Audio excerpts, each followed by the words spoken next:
Hello, chat. Can you hear me? Sound test, 1, 2, 3. 1, 1, 2. Excellent, everyone can hear me. Right, we're going to be starting in just a minute. Just getting a few things sorted out. So please be patient. That's all I can say.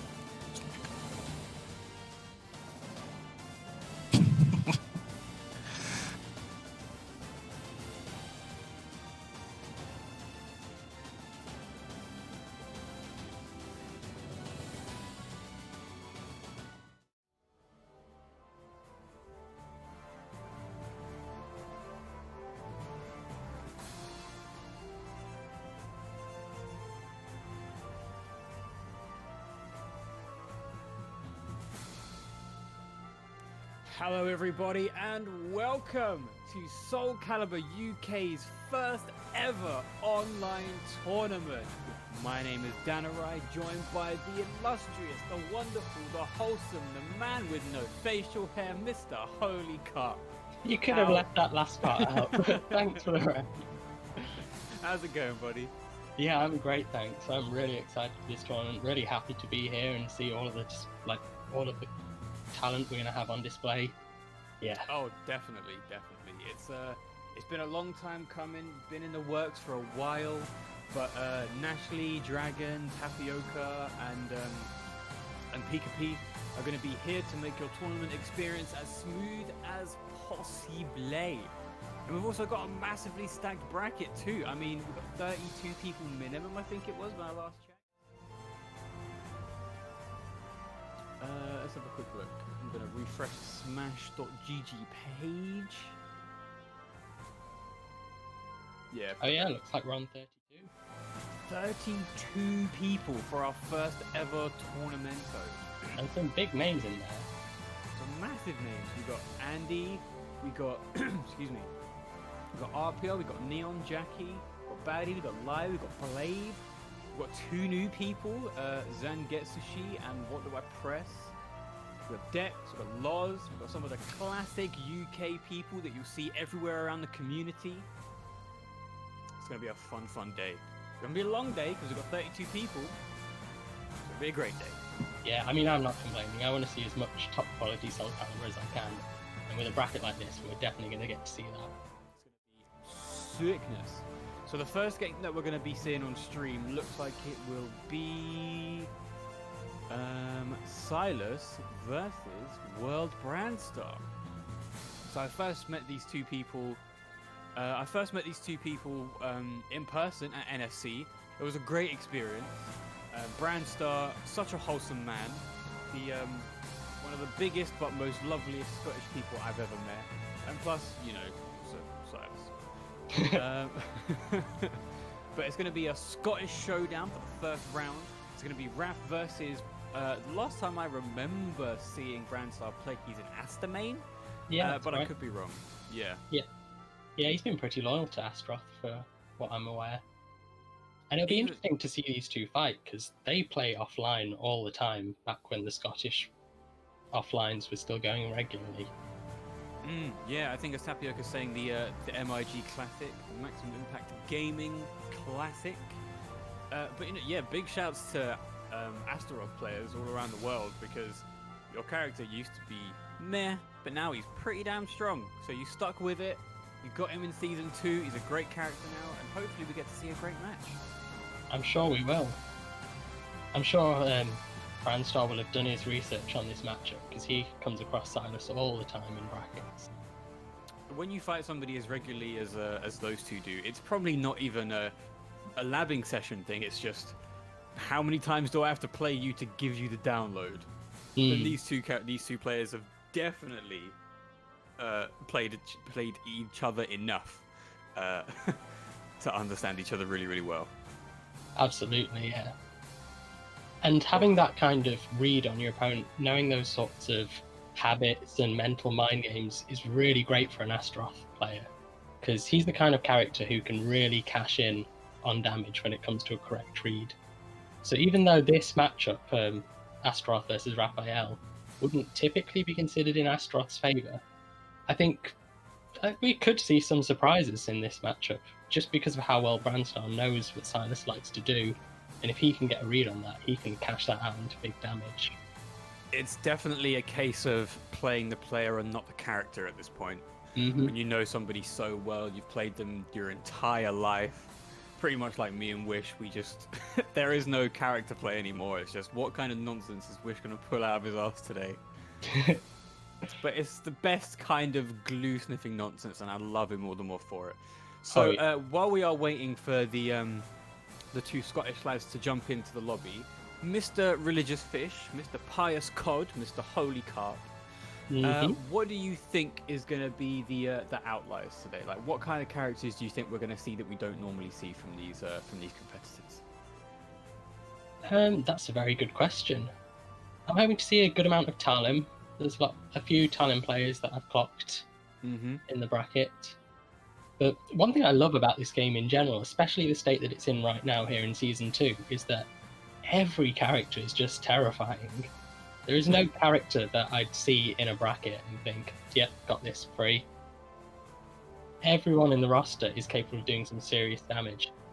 And I think in terms of the player meta, we've got anyone can take games from anyone at this point. Yeah, that's very, very true. The entire roster is somewhat stacked in some regard in a certain mechanic. Like, you've got, Maxi used to be bad, and now he's pretty good with the Heaven's Guard stuff and the tracking buffs. I mean, Raphael, for example, I think we've got 3 Rafs in the bracket.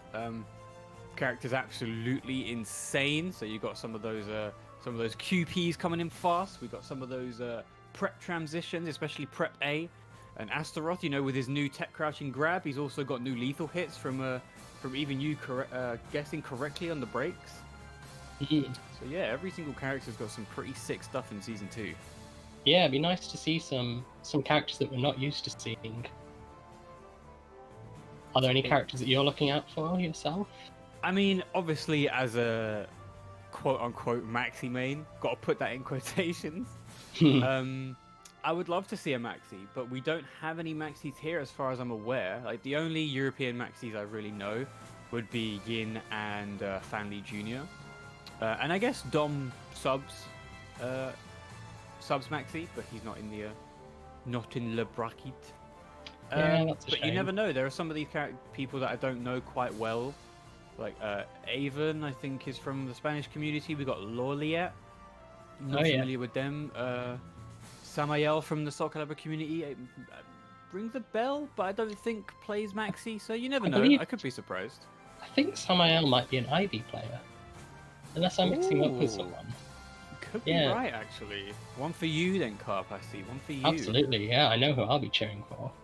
Well, you're not allowed to cheer for anybody because you're a commentator. You have to be completely unbiased. Oh yeah, I will be completely unbiased unless Mina is on screen. Completely unbiased towards Ivy or Mina. Yeah, exactly. Yeah. I can hide the fact that I'm secretly cheering for Ivy, but I can't hide how much I hate Mina. So if that's still through, I do apologise. I'm sure the audience will forgive you if some kind of biased commentary slips out. I'm sure everybody will understand, especially if there's a character that you specifically hate with a passion that is on screen. Yeah, thankfully I think a lot of people can relate to me on the Mina hatred. Oh, of course. For sure. But I will do my best to be as unbiased as I can. So while we continue to wait for these Scottish lads to jump in the lobby, what are we thinking about SoulCalibur and the rest of Season 2? Because there was a tweet from Mr. Okubo himself, the Lord, the savior of the franchise, basically apologizing for the delay because of because of the COVID situation, because of the fact that everybody's having to work remotely, everything's taking a bit longer. But I'm looking at the comments on the post, and it's so wholesome to see everybody be in support of the situation, and the fact that you can probably tell that Okubo's in pain that he can't be in the studio with his dev team making content for this game. And it's just really great to see. You've got the odd arsehole who's just like, give me this character now, or why don't you just release something? But it's good to see that the rest of the community is as wholesome and as positive and as excited about new upcoming stuff as I am. Absolutely. I think this is one of those communities where you get back what you put in and more. And throughout all of SoulCalibur's lifetime, well, SoulCalibur 6 at least, Okubo has just given everything, and he's been so kind and warm and just upfront with us. And he's listened to comments that people have, and he's tried to deliver the best version of the game for as many people as possible. And I think the community sees that. We all recognise that they're trying their hardest, given the situation right now. And so the community gives back what Okubo's put in and more. And it's really nice to see, as you were saying, just all of these people coming together and being so understanding about the situation. Mm-hmm. Yeah, definitely. I mean, we got Season 2 purely out of community engagement and the fact that we wouldn't shut up about it. So hopefully, you know, Okubo... I would like to think that Project Soul sees the passion for the game that we have and wants to continue developing it. But unfortunately, it's entirely up to Bamco whether or not they give funding for the project.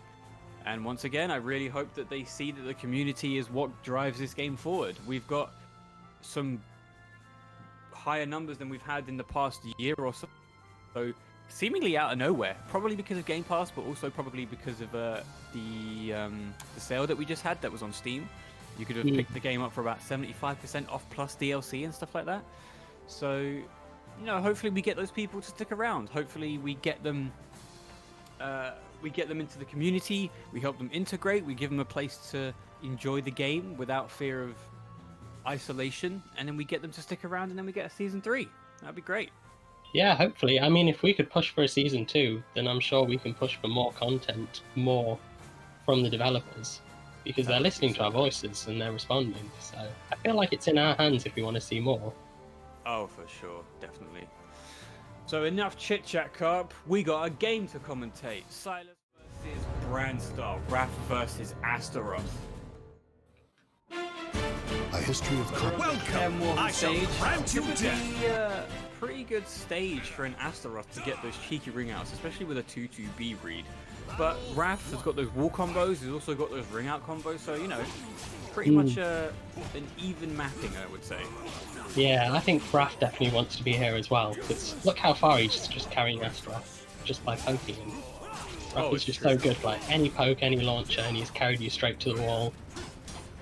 Okay, you've got Brandstar looking for those counter hits and those hard reads with the tech crouches. No lethal hit for Silas there on the Vortex K. Yeah, I think he was expecting a bull rush and trying to get the lethal hit. Good break. Breaking grabs.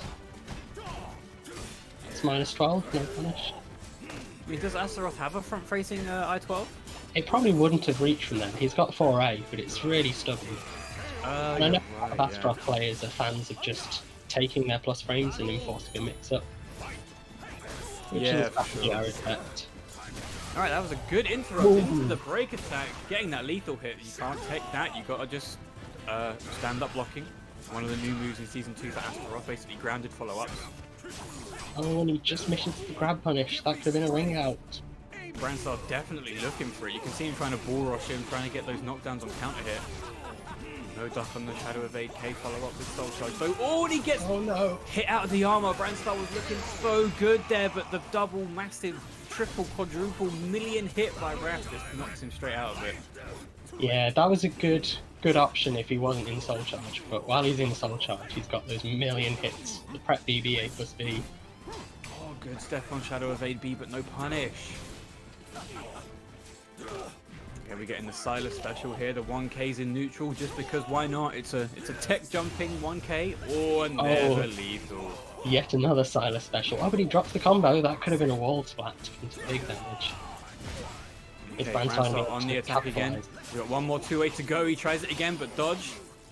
Oh no, it's in a great position. And there's a tech trap to finish off the first game. Yeah, very convincing 3-0 from Silas in the first game. However, I would not count Brandstar out just yet. It looked like he was finding his momentum, finding his footing in that last game. Welcome to the stage of history. And I think, like you say, that's really important for people that know each other well. Like, you can find the momentum really, really quickly when you fight somebody who you fight constantly, offline and online. Just being able to understand what the habits of your opponent are is vitally important for overcoming a character, especially Raph. Definitely. And Brandstar is one of those players who I think really knows how to run with momentum. Like, we've seen it before in the Azure Arena first to 10s when he fought Jackie. He went on a huge win streak when he had his momentum in that one. And I've experienced it from playing it. Sometimes Brandstar just knows every tech that you're going to do, and he will just keep grabbing you and guessing right every time. So are we going to see something like that? Well, that works really well in Brandstar's favor, right? Nice. There's the lethal hit he was looking for in the first game. Getting that follow-up, evening up the life. Yeah, really good read, because it's a 50-50 then. Brandstar got them tech crouches. Oh, Silas is guessing right on every grab. Oh, and that's not reverse ledge safe. Not to hit wrap. him with the K option. That's going to be an... Oh, and he not dead lives. just yet. Oh, Brandstar gets the counter hit, but gets the break again. okay. That was such a sick exchange. I don't know what happened. But Yeah, that was one hell of a great to scramble. watch. Yeah. One more lethal hit. But lethal hits galore with these two. Mm-hmm. I guess it's coming down to each player just knowing what the other player loves to do and being able to capitalize on it. A sexy little hitbox there for Asta and his massive foot. Silas now taking no prisoners, pressuring him at the wall. A good, nice little cheeky 2K, but rewarded with a 2K of his own. Both sitting at 2 bars already, even in the third round. I guess we had a couple of reverse ledges and a lot of lethal hits. Oh, the tracking. And he's got that lethal hit locked and ready. Silas is going to have to be ready to punish those 6Ks if he blocks them. Oh, and he knocks him right out of the arena with, what is that, 2K? I actually don't know. I think that's a 1K. It might be 1K. Oh, Silas was not ready for it. He was probably trying to hard read a low grab, but it doesn't matter because you got knocked out of the arena. Yeah, that's a really scary situation because Astaroth gets a guaranteed low grab.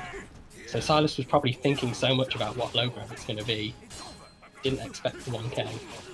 Here we go for the lethal hit. On the lethal hit, but he gets blocked. And another break from Silas. This is ridiculous.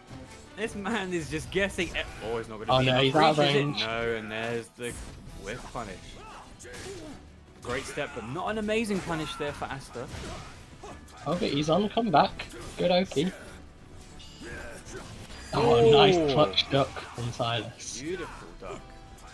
I was just about to say maybe Brandstar could hit the CE, but that would have been an even worse situation for him to be in if Silas got the duck at the right time. Yeah, at least he's got his 2 bars a meter now. And a big life lead as well. This is looking good for Brandstar. Oh, and just as I say that.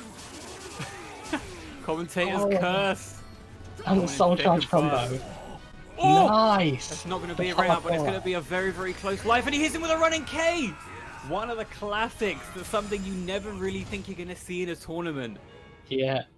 I mean, as we've said, these guys play each other all the time. So if you want to surprise them, if you want to surprise the other player when you play them all the time, do a freaking run K. Do something wild. They're not going to see that coming. Absolutely true. I mean, is it somewhat especially more difficult to read on an Astaroth because they can just run up, like do the running animation, hit you with either the K or a low grab. So if you're expecting to duck that running K and they hit you with a low grab and you guess wrong, your life is just going to get deleted. Yeah, and the conventional thing to do for Astaroth is to run up and, as he said, low grab or regular grab, which both catch step.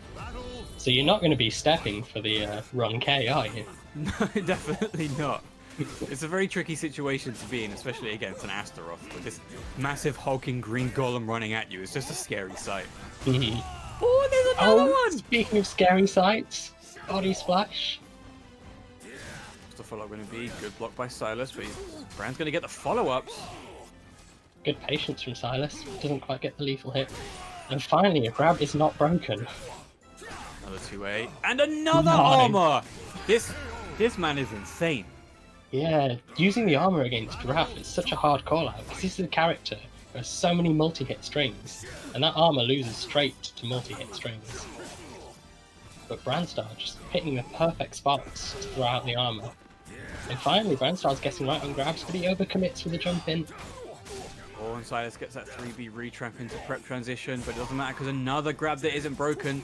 Brand See seems what to I be mean? finding Once- his flow with these grabs. Yeah, once Brandstar works out your patterns, every grab starts to land all of a sudden. It's like Good you luck. guess so well in the beginning for all of these grabs, you eventually overthink and then just start getting grabbed all the time.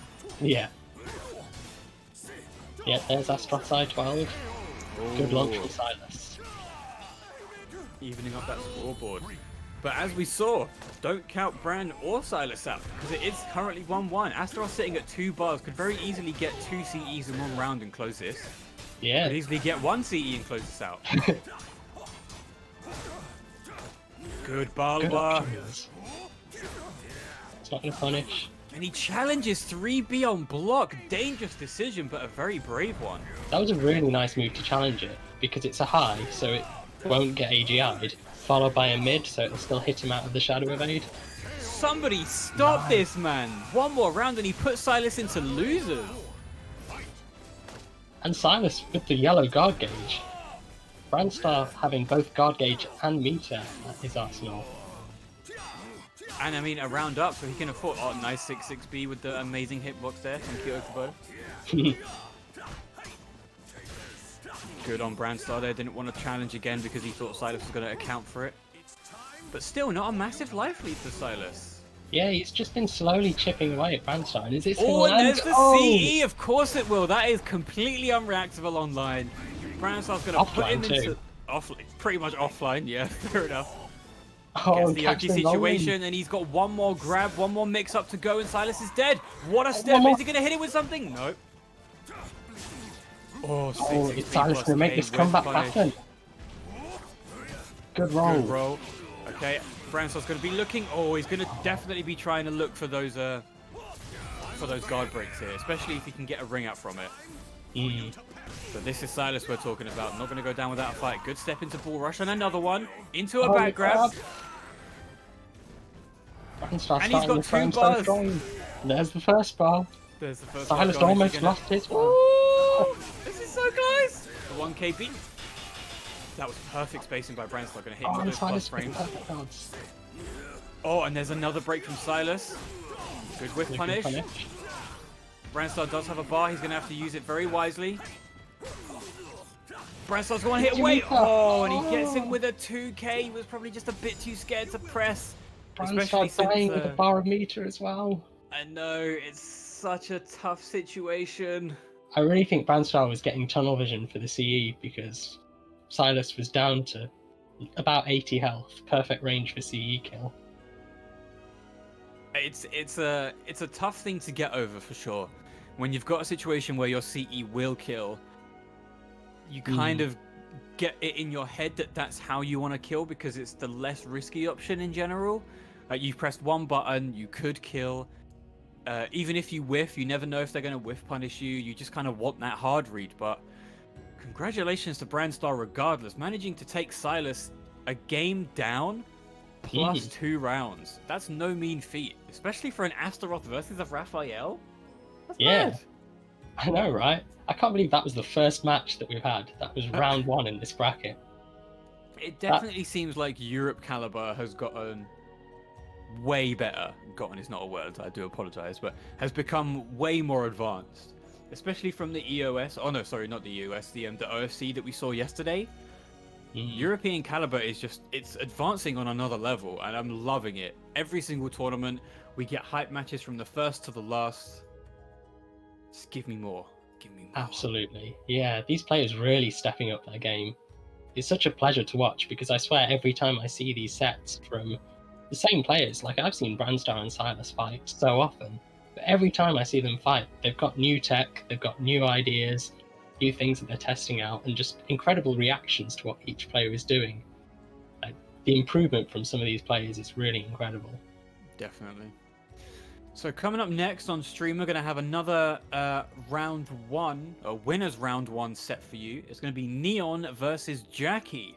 So Talim versus X. And this is a matchup I don't see often. So I'm not quite sure of what the matchup spread is for both of these characters regarding like fighting each other.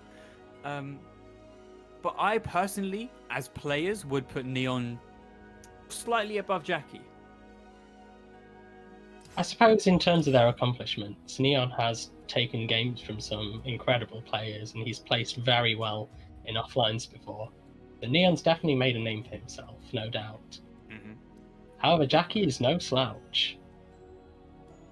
No, definitely not. Jackie, I think Jackie's biggest weakness that I find fighting him constantly is that he step guards a bit too much.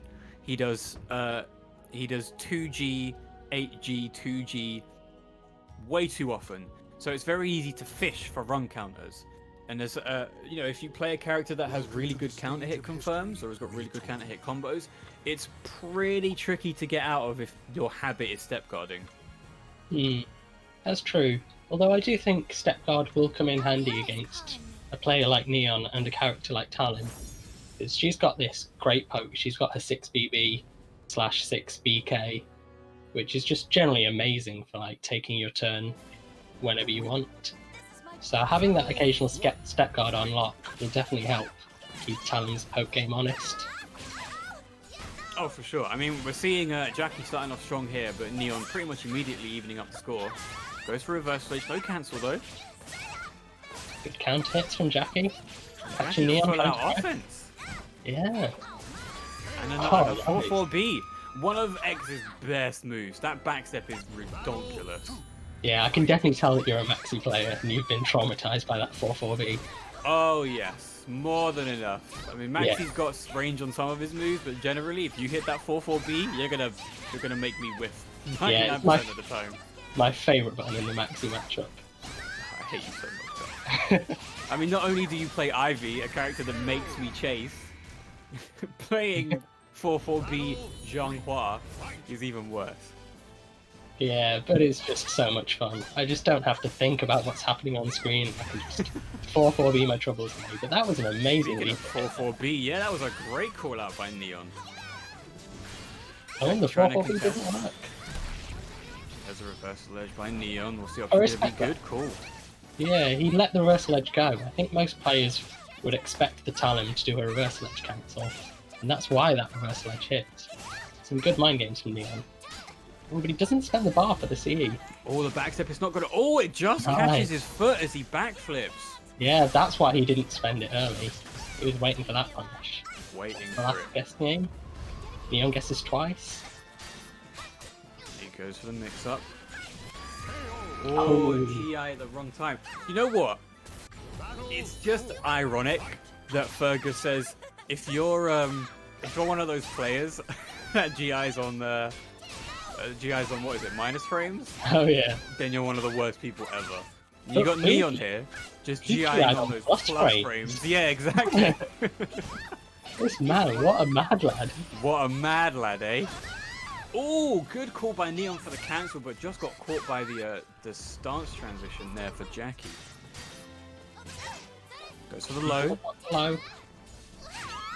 Oh, and he tried to do it again! Really nice stuff from Jackie, just knowing exactly how to time his pokes, how to time his safe launchers, and close out the round. I mean, X is one of those frustrating characters to fight, right? Because she's got those really cheeky, quick lows into stance. She's got some pretty great safe launchers, especially 2-2-B.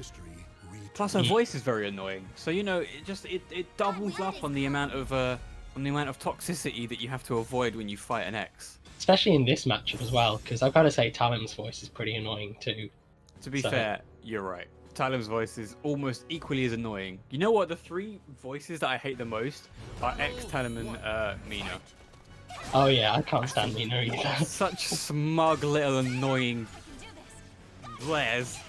Yeah, Mina it hurts even more just because she's so unassuming. Like, oh what? Oh, you're out of the ring? Oh, how did that happen? Oh god, it's so true.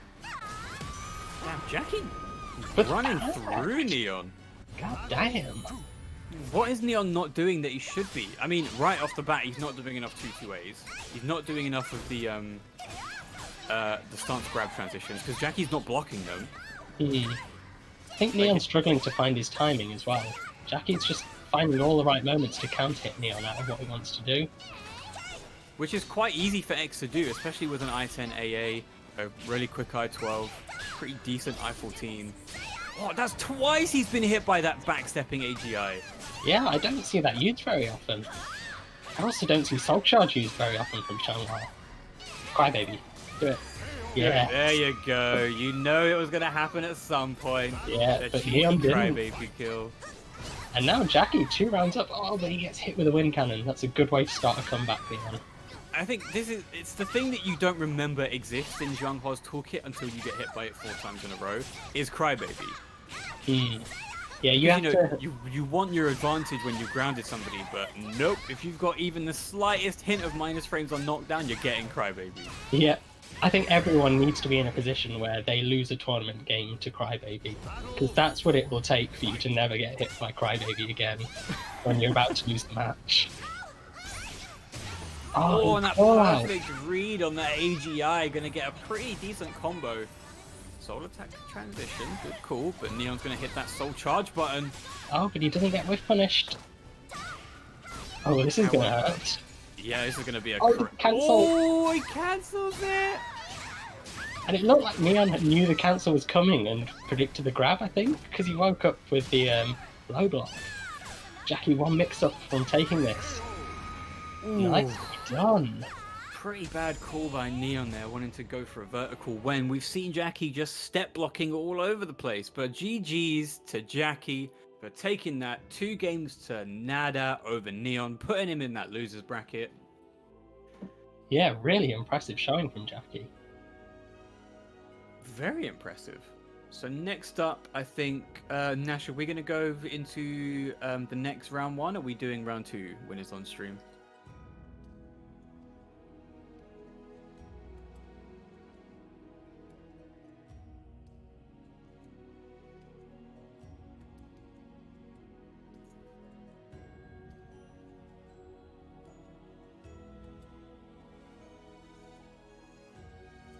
Wonderful. So Lionide and Fake Kuru, let us know if you're available, if you haven't played your match already. Hopefully you haven't, because Naturally did give you that cheeky ping in the channel to make sure that you played on stream. But if you have, no worries. We'll just move on to winners round 2. We'll wait for confirmation from Mr. Nashers himself. Lionide is waiting. All right, so next we're going to see Lionide versus Fake Kuru. So we're going to see another Zhanghua player. Very different style of X player. Lionide very much likes to hit those hard reads with AGIs, and you know what? I'm going to give you Lionide's secret tech here. He's not going to be okay with it, but this is what he does: low grabs into horizontal AGI. Oh, the whiffed low grab. Yeah. Yep, the whiff low grab into horizontal AGI. That man will do that until you stop pressing AA. Oh, I feel like he's the kind of player Fergus was calling out with that tweet that you mentioned. I mean, I don't think Fergus knows about that tech just yet, but if he's in the chat, now he knows. Yeah, but specifically, that's what Lionide likes to do. So, Lio, maybe you're gonna have to switch up your switch up your tactics now. You never know. I don't know. It's one of those things that's just a reflex. Like, you see something whiff and you're like, oh, I'm just gonna AA you for that. Like, even though you've told me this, like, I now know of this tech. But I know that if someone did it to me, I would still horizontal attack straight into that AGI. Every single time. He does it to me every single time, and I still get smacked by it, because I'm one of those players that thinks, all right, I know that I could technically AA and get the punish, but I have to do it as soon as I see that whiff. And 99% of the time, I'm going to do it too slow and get AGI'd anyway, so... Yeah, what matters? it's one of those things.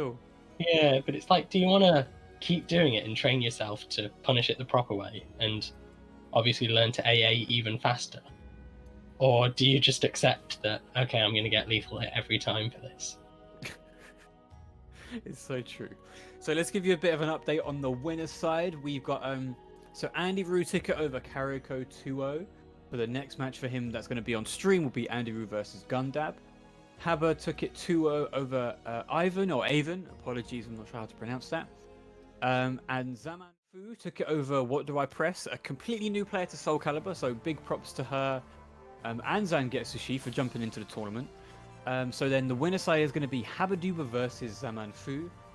Dexus DQ'd, and apparently so did Loz. So Loliet and Monkey King got a complete bye. So it'll be Monkey King versus Loliet. Set took it over Phantasm 2-0, and Abby took it over Iona Rose. So that will be Set versus Abby on stream. Oh, that'll be a good match for sure. I'm looking forward to that one. I think it'll be either Tira versus Yoshi, Tira versus Mina, Tira versus 2B, Tira versus a plethora of characters. Abby is basically a mini Danarai, and big shouts to him. So we had Silas take it over World Brandstar 2-1. Dashive or Dachive, I don't know, took it 2-0 over Zangetsushi. So that was Silas versus Dashive. That will be a Raphael mirror match. Oh, is yeah, please tell me Dachive. how to Dachive. I don't actually know how to pronounce it. Okay. I'm going with Dachive. Although he's a him... half player, so he could be French. He could be Dashive. Dashive. I like Dashive more. We're going to call him Dashive until I get confirmation otherwise. Yeah, even if I get confirmation, you're now going to be Dashive to me. That's what it's going to be. Sepius took it 2-0 over Samael. Vile Muffin gets a bye because Arthia DQ'd. So it'll be Darth Sepius versus Vile Muffin. That'll be a Servi versus Nightmare? Question mark? I'm not sure.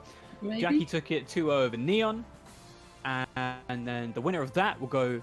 so that was Jackie, took it 2-0 over Neon. And the winner of this next one, Lionide versus Fate, will be the person to fight Jackie in the winner's side. Well, if it's Lionide, we'll see another mirror match. Get to see an X mirror match. Oh, that's going to be even worse. I love it. Alright, so we're just waiting on Leo and Fake Kuru to hit that ready button. And actually giving them the go-ahead. You two can go. Press that button. Welcome to the stage. I don't know who you play, Muffin. I should know who you play, but unfortunately I don't. I've seen you play a few characters, I believe, so please forgive me, senpai. Alright, so we got a Yoshi versus an X. Typically not a great matchup for Yoshimitsu, because he basically can't finish strings. Yeah, Shanghua's one of those characters that has an answer to everything. Unfortunately, yes. Unfortunately so. And she's also part of the privileged I-10 AA club, so it's not just you, Yoshi. Very, very true. But I mean, Lioneye starting off super strong with the madness grab. He just hasn't stopped pressing buttons, and every one of them is hit. I think that's the only time he pressed a G was to twitch duck into full crouch 3B. And he didn't actually block anything. No. That was quite impressive. It was just to get access to full crouch 3B. Hey, we've got Conmai in the building. Welcome, welcome. Oh, nice. I hope your punishment wasn't too severe after last night, Conmai. Wink, wink, nudge, nudge.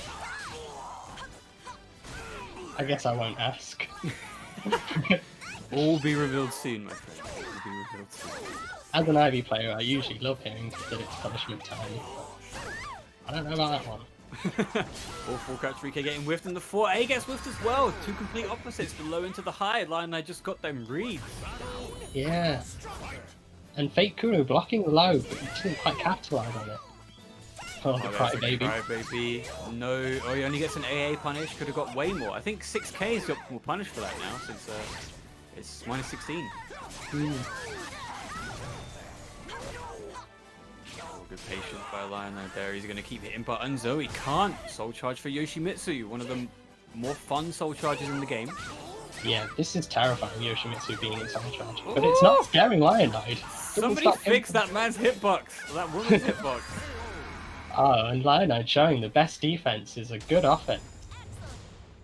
Has no fear of Yoshimitsu in Soul Charge, just keeps pressing buttons. Delete this man's controller, just stop him pressing buttons, please. Right? I mean, if it ain't broke, don't fix it. Buttons clearly work. Very, very fair. Also, can we just appreciate that we've almost got 100 people watching for the first SoulCalibur UK tournament? That's so dope. That is incredible, yeah. And it's pretty early for the Americans. Yeah, and yet sure. I've seen a couple of American names in here. So yeah, thanks for everyone who's come out this early, or whatever time zone it is for you. Thanks for making time for this. Big shouts to you guys. Share it amongst your friends. Give people the link. Let's go. Oh wow, was that 6B plus K knocking Yoshi right out of the air? That move is literally for air combos. Like, did this man just predict he'd run up and jump in his face? It's a Marvel move, is what it is. Right? Good kick to the face from Fake Kurusu there. Doesn't read the eye.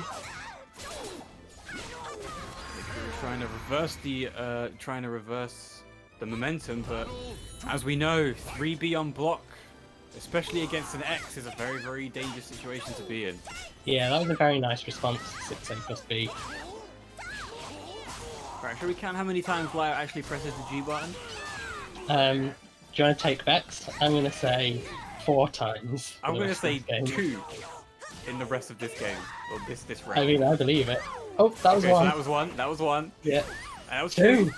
Right, he can't block anymore. He's if you not want to win allowed. your bet. Oh, there we go. Oh, He blocked the that's 3rd great. time, but he gets wrong. On there's 4. Ah, Tries to interrupt with an AGI. He can't block anymore now. If you have to, it's for you to win this bet. I mean, I feel like he shouldn't block, because that was the one round where he started blocking, and look what happened. He lost. It's Yeah. true. No You know more what, blocking. Leo? Forget that you have a G button. Just press those buttons. Yeah. ABK. They're your best Yeah, friends.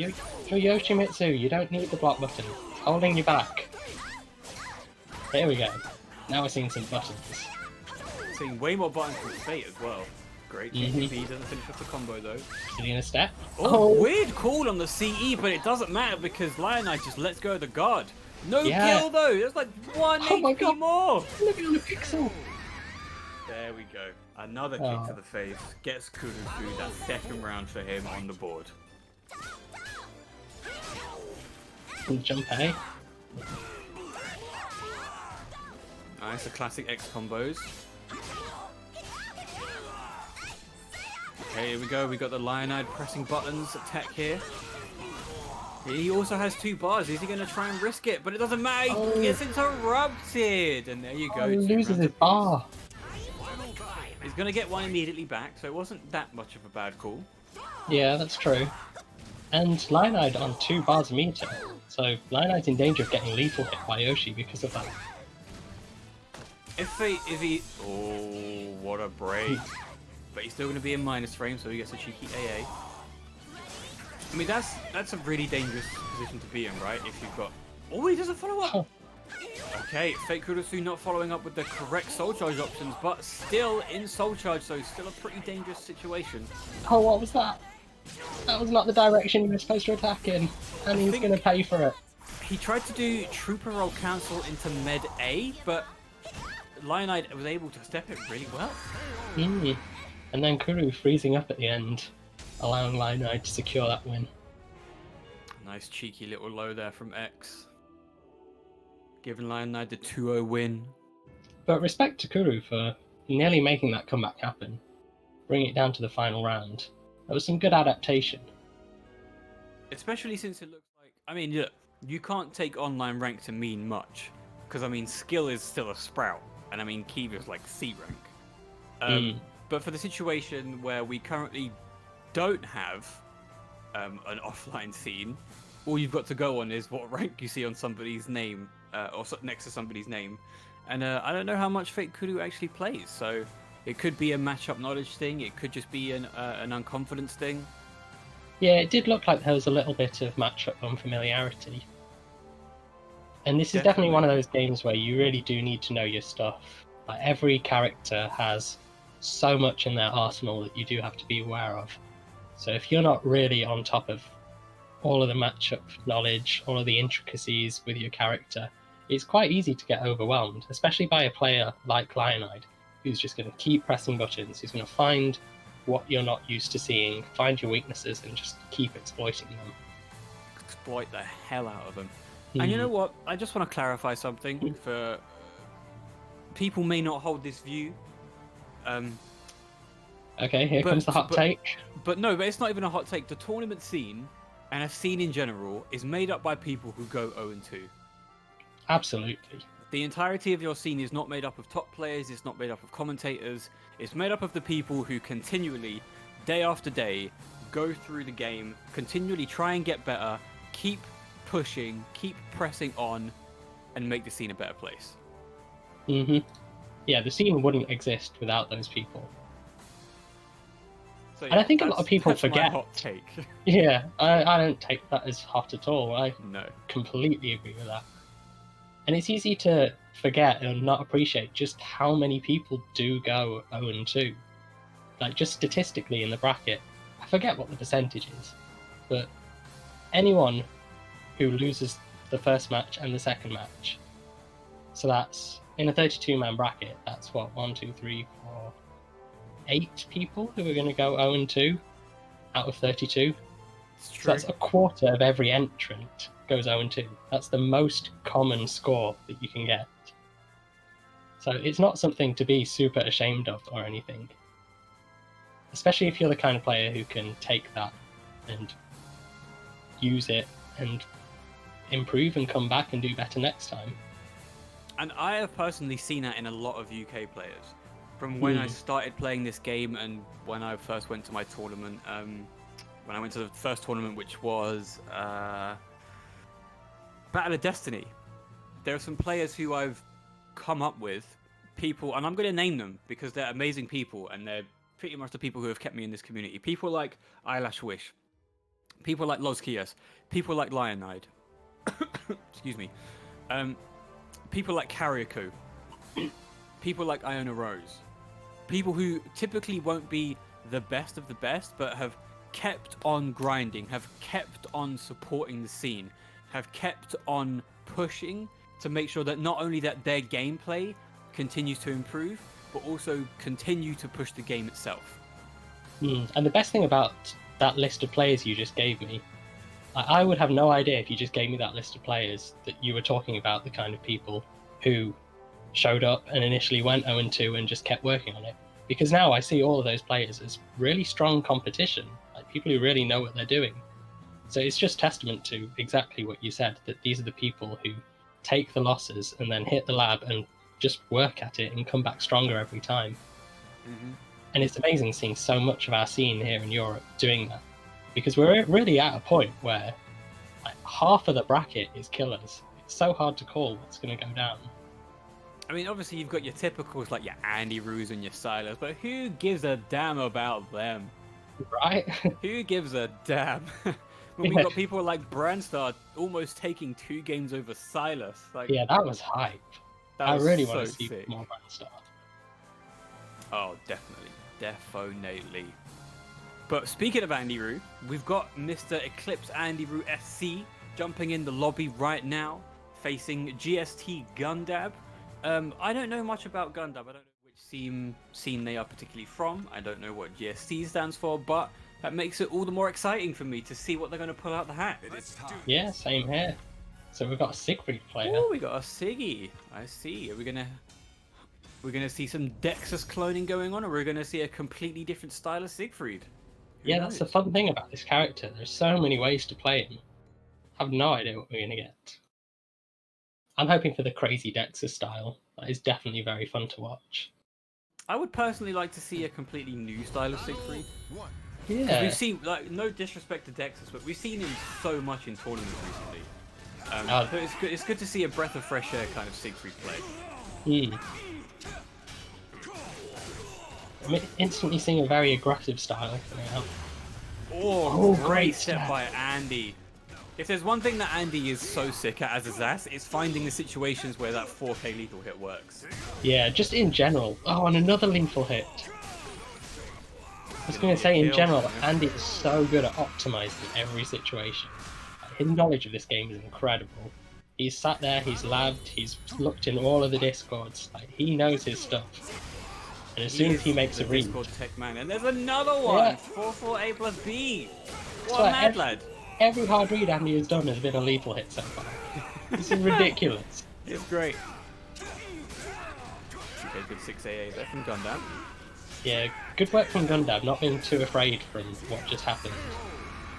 Like, if I had done just like 3 different things and they all got me lethal hit, I would be feeling pretty lost.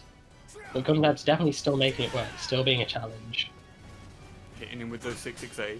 Andy not ducking them, which is a pretty good... Oh, Oh, great nice call lethal out by Gundam. It doesn't Oh, get but the he drops the follow-up. combo. So close. There's another 6-6A. Andy's just not ducking these. That's going to be a wall combo. And Andy was going to get perfect steers. Yeah, Gundab just found the momentum and just ran with it. The twitch took into the lethal hit punish. What a mad lad. Here we go, SoulCalibur execution here. We're going to be seeing some 3As. Oh no, 6-6A into the curse application. Yeah, both characters in Soul Charge now.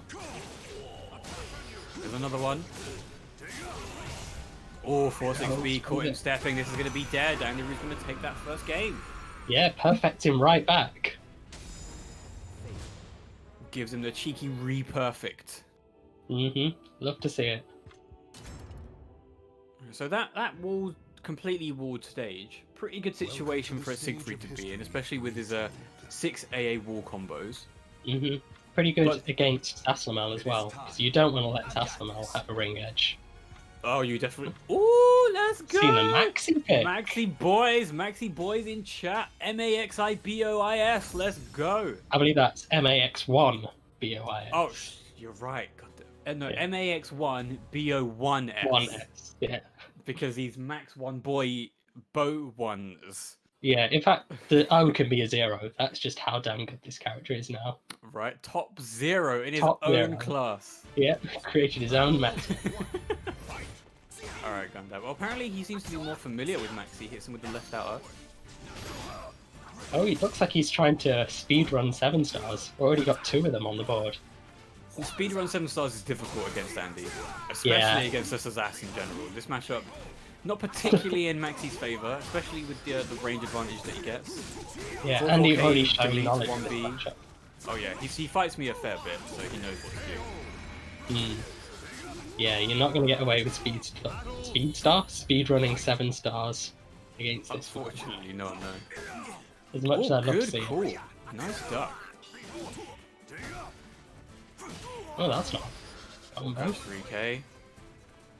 Okay, Gundab a little bit more defensive here. Oh, great step by Andy, but no lethal hit. Yeah, that was break attack. I can't believe that didn't lethal hit. I mean, he probably is recovered by then. I'm not entirely Yeah, sure. maybe. Okay, there he's he is again getting hitting 4 those stars. 7 stars. He's got 2 more to go. He's got think right he's going for another outer one there. and right cross. Oh, this is going to be... Oh, he gets him death. with the trap. And that's death 4-6B to finish off the second round. Yeah, it's such a nasty 50-50 when you've got 1 curse. Oh, Oh, it's like we're we've getting just been, kicked. Kicked from the room. Battle was interrupto. It's fine, we'll go again. Yeah, okay. So Andy was on the 2-round lead. He was on a 2-round lead, yeah. I assume they're going to be recreating rounds. That is in the rules as far as I'm aware. Mm-hmm. Natalie, can you shed some light on that for us, please?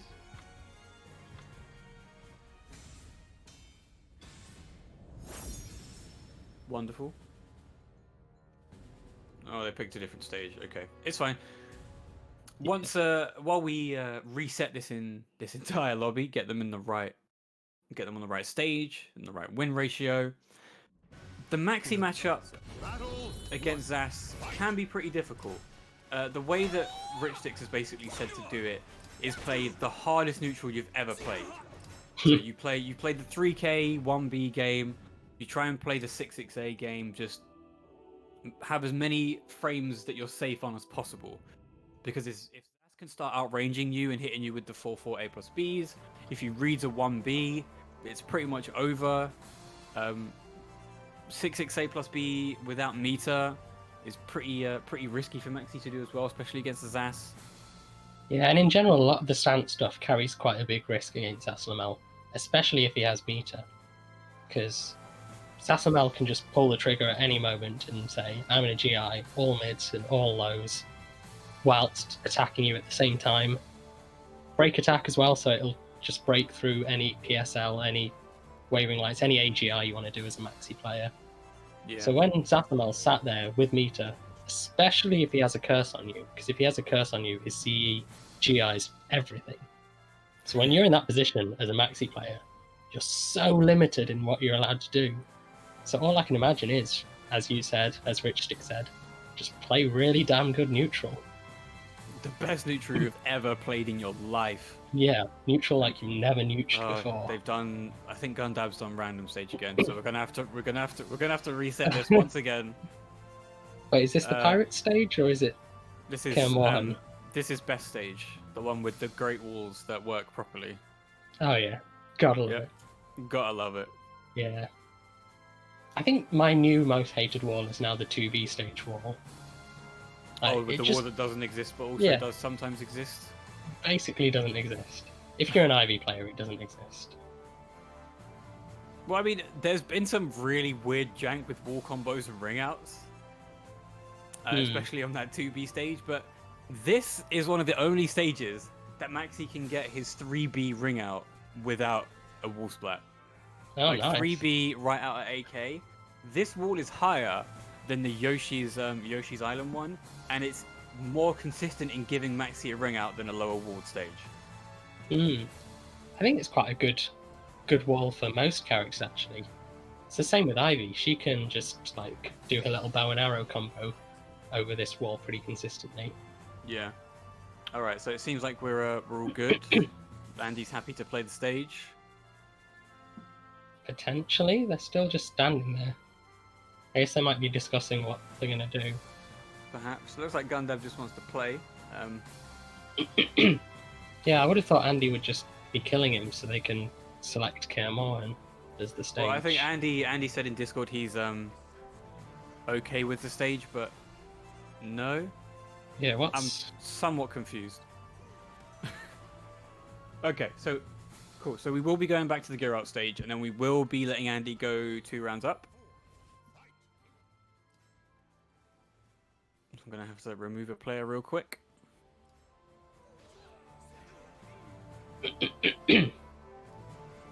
So, Carp, in terms of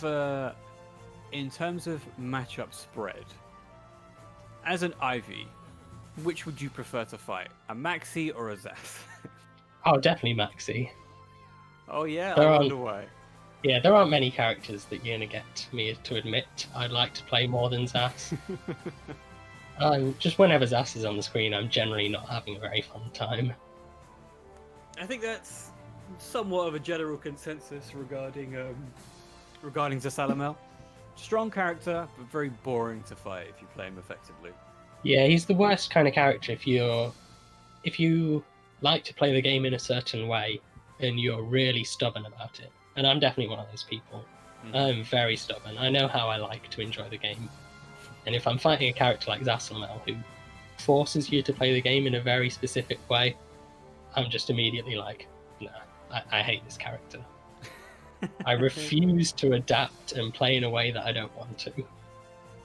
Well, according to the top tier tutorial that you can find on my channel, Ivy plays pretty well at most ranges. So I can kind of see that Zasalamel pretty much shuts you down at close to mid-range. But if you're able to get that range advantage, surely you would still have the advantage for the purposes of zoning him. I'll admit that I answered that question like very personally, in that I would rather not fight Zasalamel personally. Yeah. But in terms of matchup spread, I do think that it's either even or slight advantage to Ivy. I mean, this match, Zas versus Ivy, is like hotly contested. I've seen this debated on Twitter a lot. People do not agree about this matchup. I guess that's a good thing. People can find new tech to make the matchup even, or... Okay, so we're going to... I don't think Gundam has realised that we're going to reset. There we go. We're going to reset the round. That's better. Wunderbar. Oh, and we've been kicked. We have been kicked again. I have a feeling... Previously, we saw that Gundab's connection was a 3-bar, so that could be the case. Yeah, I'm not too sure where Gundab is based. Let's do this. Okay, sounds good shout. Well then, we can move on to winners round 2, and we'll do those that are going to be on stream. Okay, they picked the right stage. I was so scared that we're going to get another random select. Well, I mean, Andy is the lead in the lobby so far, so yes. Okay. In Andy we trust. In Andy we trust. Hashtag that. Put it on Twitter. Yeah, let's get a copy pasta going for Twitch chat. A history of conflict. Battle. He's shaken off the rust in Andy we trust. Okay, so Get wrung out. Gundam, There we're we gonna go. get wrung out. There we go. Right. Round 2. Let's try not to disconnect. There we go. Okay, Gundam's getting himself wrung out. Andy makes the lethal hit. He wants that bar. Oh. Alright, so there we go.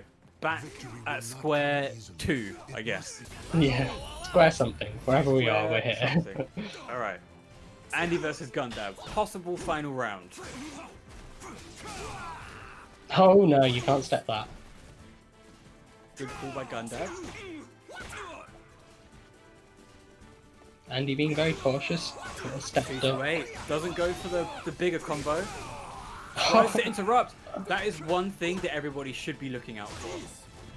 If you have if you have a situation to move after that combo, press a button. Because the only situation you're going to lose to is if you do a really dumb thing.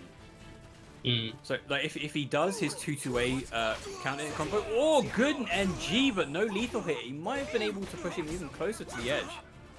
Yeah, this is looking scary for Andy. Back to the edge. But he... Oh, there we go. And there we go. Andy saw it coming. He knew that he was going to hit him with the high, because it's really the only way to get a quick ring out in that situation, especially for a maxi. And I really... He gets while rising bead. Yeah.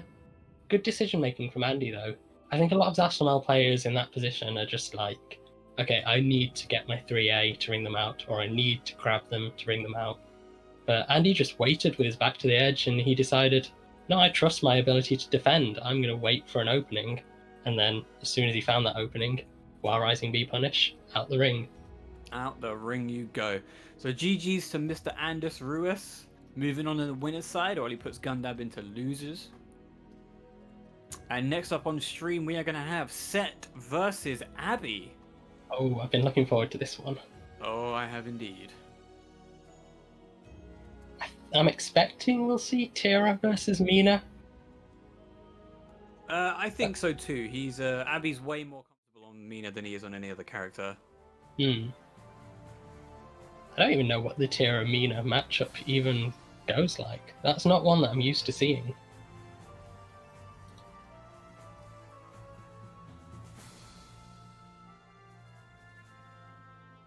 Abby saying that he's been winning with Yoshi, though. That would be an interesting pick. So Abby, like I said, is the mini Danarai, where we are in a perpetual crisis.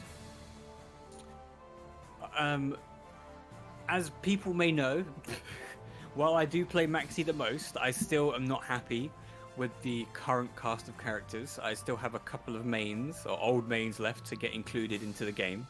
Those being Setsuka and Yunsung.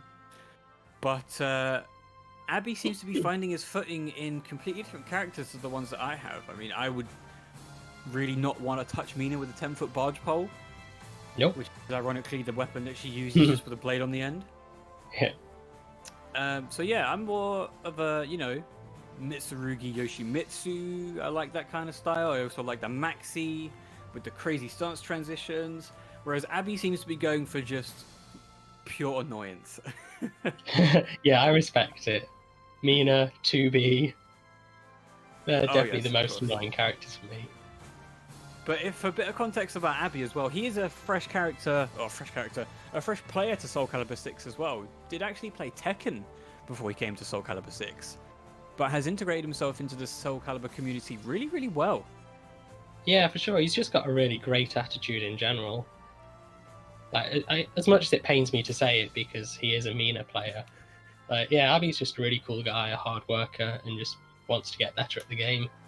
Yeah, and definitely sure. testament to how quickly you can progress in the game with the right mentality. Because I was saying earlier on in this tournament that it is kind of intimidating how much every character has in their arsenal, how much matchup knowledge you need. But you only need to look as far as players like Abby, who haven't been in the scene super long, but have picked it up so quickly and are already responding to matchups perfectly. It's also a testament to the community, because as much as you can be somewhat of an isolationist when it comes to fighting games and try and learn on your own. It's much better when a community embraces you and takes you in and says, these are the things you need to know, these are the types of situations you can work around as your character. Also, try and have fun with the game. Don't worry too much about your reputation. Don't worry too much about your rank.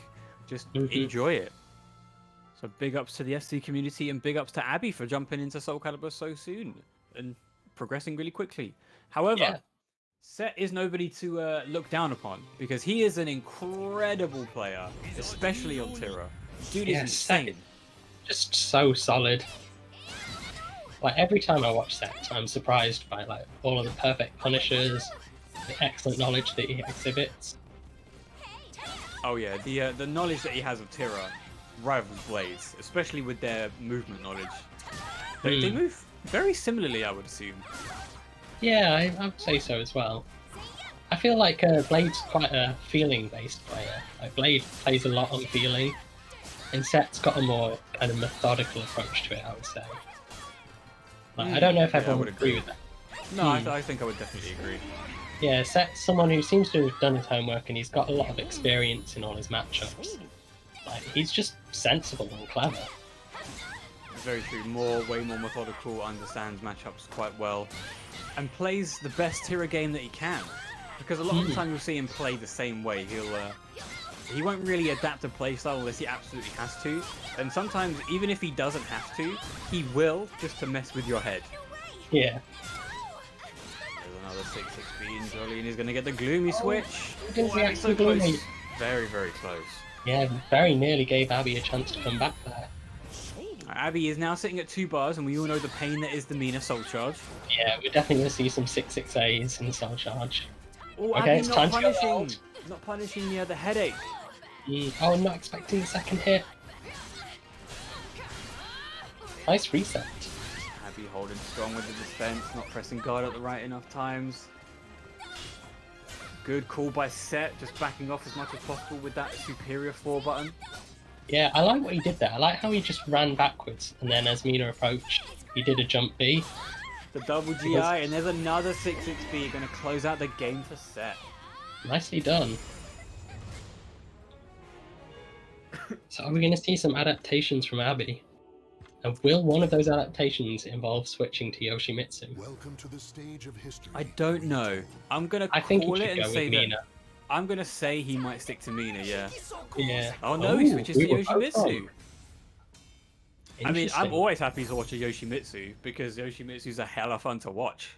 And I feel like throughout that first game, Abby wasn't really doing the Mina stuff, wasn't doing the really obnoxious Mina things. I think he might have a bit of a Yoshi mentality in his head. He's respecting a lot. Yeah, he was kind of playing that game as though he was Yoshimitsu. Yeah, I mean, he wasn't even trying to space out with 1Bs or 6As. I mean, he did one 6A, I think, trying to bait out the lethal hit. But apart from that, nothing really Mina scumbaggy. But, you know, he's getting way more mileage on Yoshimitsu right now. He understands the character a bit more, I think. He understands the neutral game much better. Yeah, it was a good, strong poking game in that first round, for sure. Oh, and he doesn't realise that's a 2-hit string. Yeah, you can only step that to one side. And up close, sometimes you can't step it, depending on your character. Good grab by Abby. Trying to get the tech trap there with 3AA, but not successful. Yeah, Set's really just kind of playing big caliber at all the right times. I mean, Every time this is what we were someone talking about yesterday with me and Boom. That big caliber is vitally important, just as much as small caliber is. But sometimes you have to small caliber to be able to big caliber, but Set does not give a damn. Yeah. Although it is something that Set's been good at. He's played a lot of small caliber in that first game. And now that he's kind of got the download on, that's when he starts to play big caliber. That was a beautiful whiff punish. Abby is really going to have to make some big adaptations now. 2 rounds down. Yeah. I think what he's probably afraid of is pressing too many buttons, which is which can be detrimental, but right now I don't think he's pressing enough. Yeah, I agree with that. He's not really creating opportunities to press buttons. No, I mean the movement is pretty bog standard. I also think, you know, Abby's not got a lot of tournament experience. Yeah, So that's it could be true. tournament nerves, being on stream, having almost... We've got 99 people watching right now, so, you know, I Yeah. can completely understand the nerves Oh, part of it. ring out. There it is. Yeah. Yeah, really strong stuff from Set. I mean, Set is just an all-round great player. It's Mhm. it's unfortunate when he plays Amy, because I feel like he doesn't play a stronger game, regardless of the fact that Amy is a stronger character. I just love seeing Set, and Blade, for that matter, play Tira. It's just so fun to watch. Yeah, I think for both of them, they've found their character. Even if they don't believe it, hopefully they believe it. Because Oh, whenever I yes. watch either Set or Blade playing Tira, I'm like, yes, they know what this character does. They understand it. Tira is basically an extension of them. An extension of their personalities. Yeah. That's great. Alright, next Okay. match on stream. Who we got coming up? Let's have a cheeky little look. Have a look at the bracket. It looks like it's going to be Darth Sepius versus Vile Muffin. One of the other most wholesome UK players that we have in the entire scene, Darth Sepius. A Cervantes player. Always happy to jump on sets, jump in tournaments, help commentate. What? Ooh, ooh. Oh, Ooh, okay. okay. So will Darth, will Sepius and Muffin be after, or are we letting them play off stream? Oh. Play a game off stream. Gotcha. So it'll be Blade of Flame versus Baddie instead. We got another Tira coming up. Perfect. Yeah, I'm a big fan of watching Tira gameplay. I'm a big fan of watching Tira gameplay until we get to gloomy hitbox nonsense. Yeah, that 6B has definitely hit people in times that it should not have hit people. I mean, 6AB as well has hit people when they've stepped the right way. I think Tira's hitboxes could be tweaked just a little bit to make sure we don't encounter those as often as we do. Yeah, But she's got some really fat hitboxes on a lot of her pokes. outside of her hitbox nonsense, though, she is a solid character. From season 1 to season 2, she got some incredible buffs. Yeah, she's got an incredible low now. Like that new full crouch 3A, it's hella annoying low. Oh, Especially damn. with Tira. One sec. We just got a retweet from Okubo himself. Oh, really? We just got a retweet from Motohiro Okubo, project lead of Project Soul, tweeting out the UK tournament. See, this is exactly what we were saying earlier about how much Okubo gives the community. He's just so involved in everything that's going on. Even just our online tournaments, he's here for it. And we're here for him. Buff ass producer, let's go. DLC Oh, yeah. season 3. Alright, so coming up next, Baddie versus Blade, Taki versus Tira. Another matchup that I don't really see that often, because we don't have a lot of Taki players in Europe. I mean, the most prevalent ones I could think of are Rufus and Baddie. Yeah, and on our own soil, we've got Darksea as well. Oh yeah, we've got Darksea. I apologize, Darksea. I completely forgot. But I mean, that's 3 people, and there's 1 for each region. Yeah, pretty much. Yeah, and Baddie has quite an unconventional Taki, I would say. He's another player who really plays on feeling, a bit like Blade, I would say. Yeah, well, we saw him fight Guilu yesterday during the OFC. And if there's one thing about Baddie, it's that he is a steamroller. The man just exudes momentum. As soon as Baddie understands your timings, he will just press buttons whenever. And it's so dangerous, especially with his 3B, with A6, with 4BA. Crazy. Yeah, and we were saying like players like Brandstar, they're so good at, once they have the momentum, rolling with it. But what I think is Baddie's strength is that he doesn't need to already have the momentum. He's amazing at just stealing your momentum and being like, oh, you think it's your turn?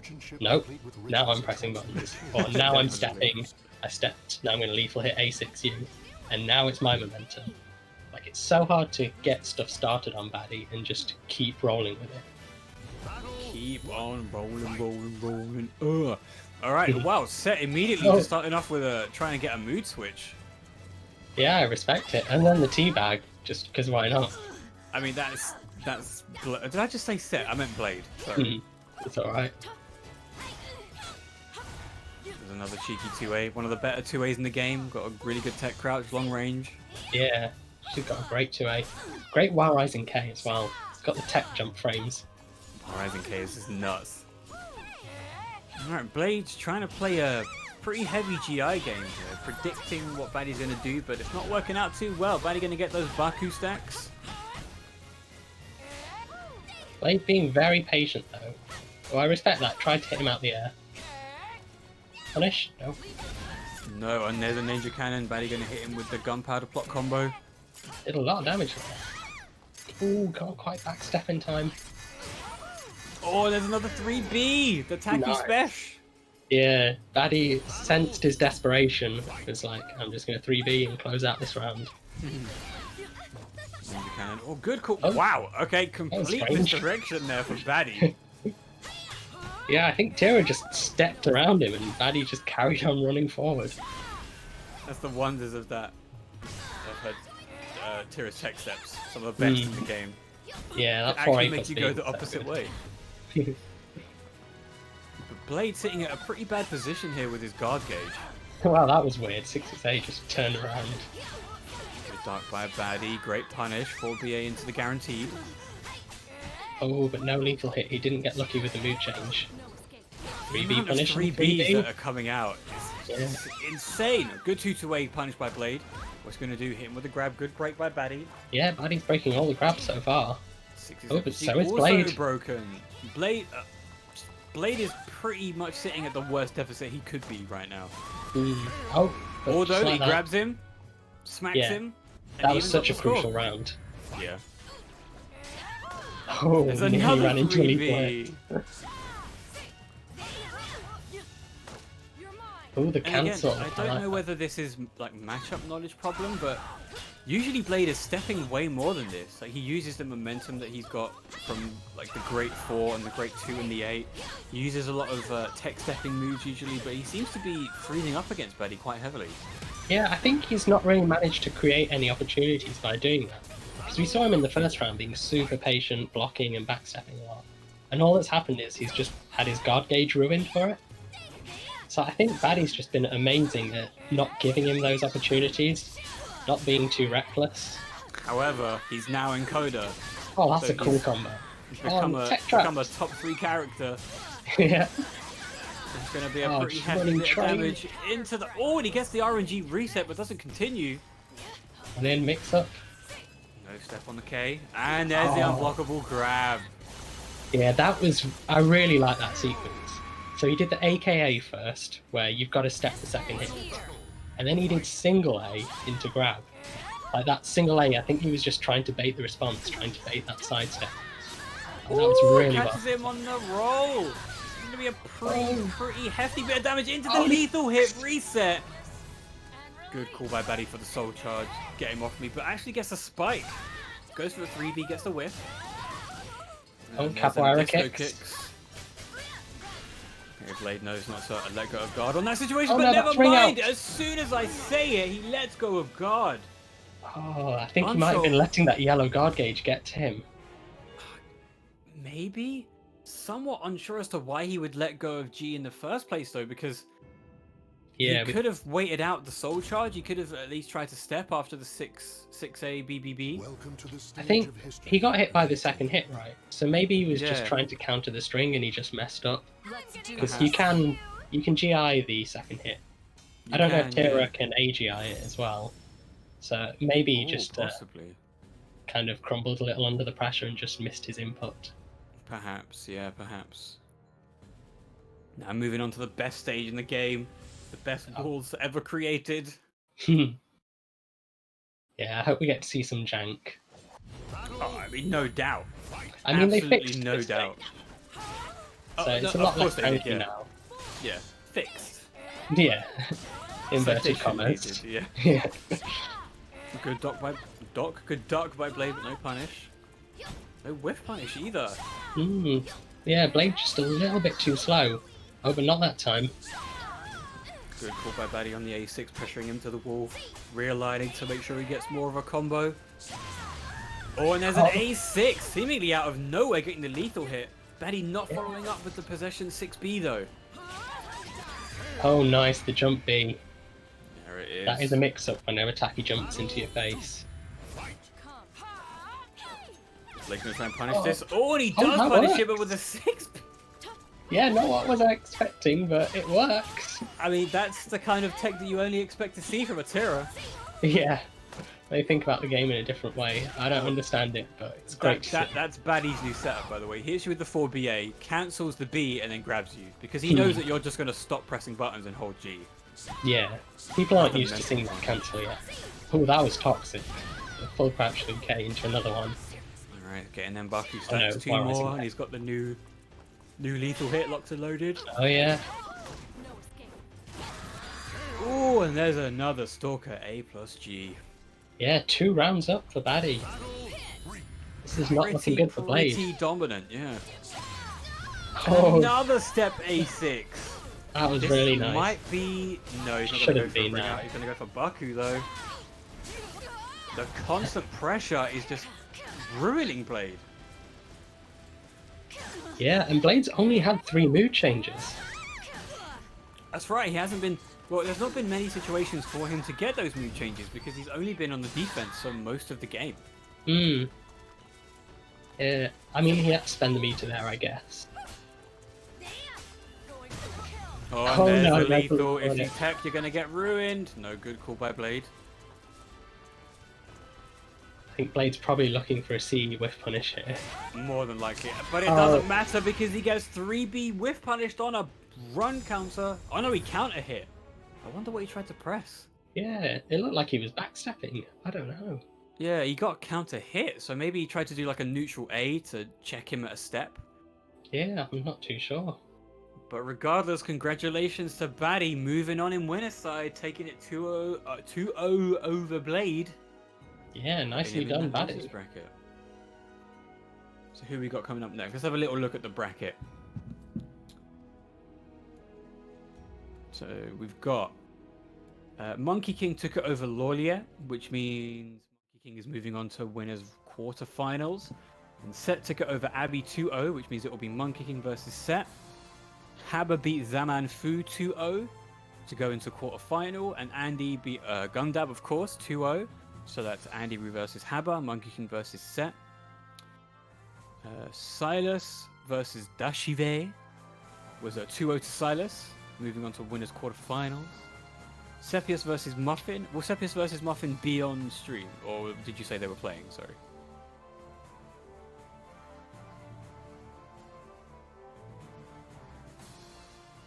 Wunderbar. So the winner of Sephius versus Muffin will be fighting Silas.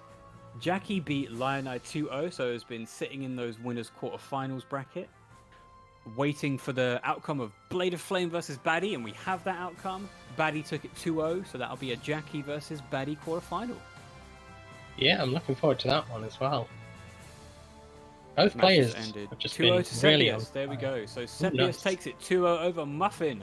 So Which he'll means be it'll be fighting. Silas versus Sephius. Nice. That'll be an interesting match as well, because Cepheus is a hella unpredictable player.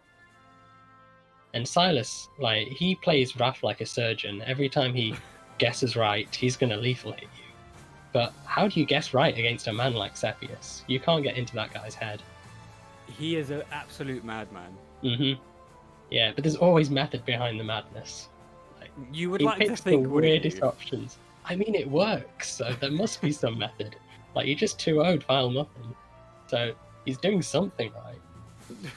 Like, you and I, we can't understand it, but there's something there. It's the deepest level of Yomi Yeah, that you could never hope to understand going on in Sephius' brain. yeah, I don't think our tiny minds could even handle that kind of forbidden knowledge. No, I mean you got that tiny maxi brain. You know, all I want to do is mash. You got that tiny Ivy brain. All you want to do is zone. Yeah, I don't even think thoughts. I just see all the inputs of CS just flashing inside my head. Nice. So we're gonna have next on stream will be Monkey King versus Set. That will be a Tira versus Killick. Yeah, another matchup that I don't see very often. I think we don't see it because not many people play Tira. That's the Or problem. Killick. Or Killick, yeah, that's true. To be fair, we don't really have that many prominent Killicks in the Europes. Hmm. Yeah, I mean we've got Milo's, Hayate. Like they're probably the two biggest well-known Killick players that we've got at the moment. For But sure, yeah. for sure. There are a few And if we go down Italian into the- Killicks as well, I believe. Yeah, there's Ugo Ivy. I think is one of Yeah. the more prominent Italian Killicks. Mm-hmm. A So few if of them we that take a still look down at the losers bracket real quick. Looks like Neon versus Afflatus Misery, which I believe is like a Final Fantasy 14 quote, but I'm not entirely sure.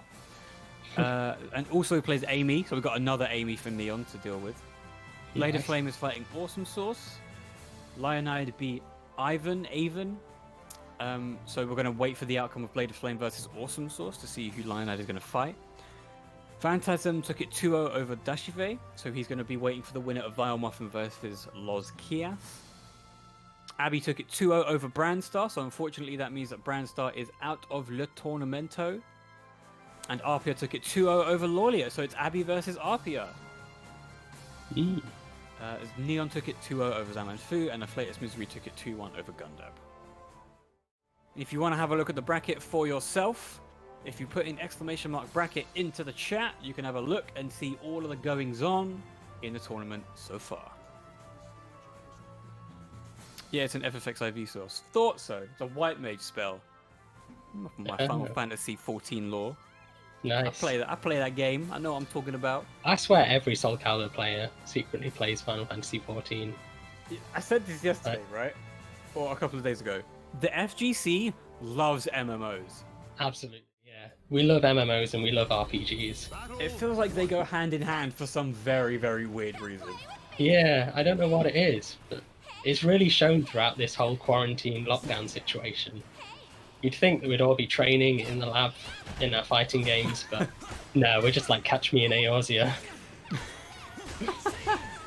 Catch me on them Wolves Den tips though. PvP, let's go. Hell yeah. Alright, Monkey King starting off pretty strong. And a nice back turn K, of course, you love to see it.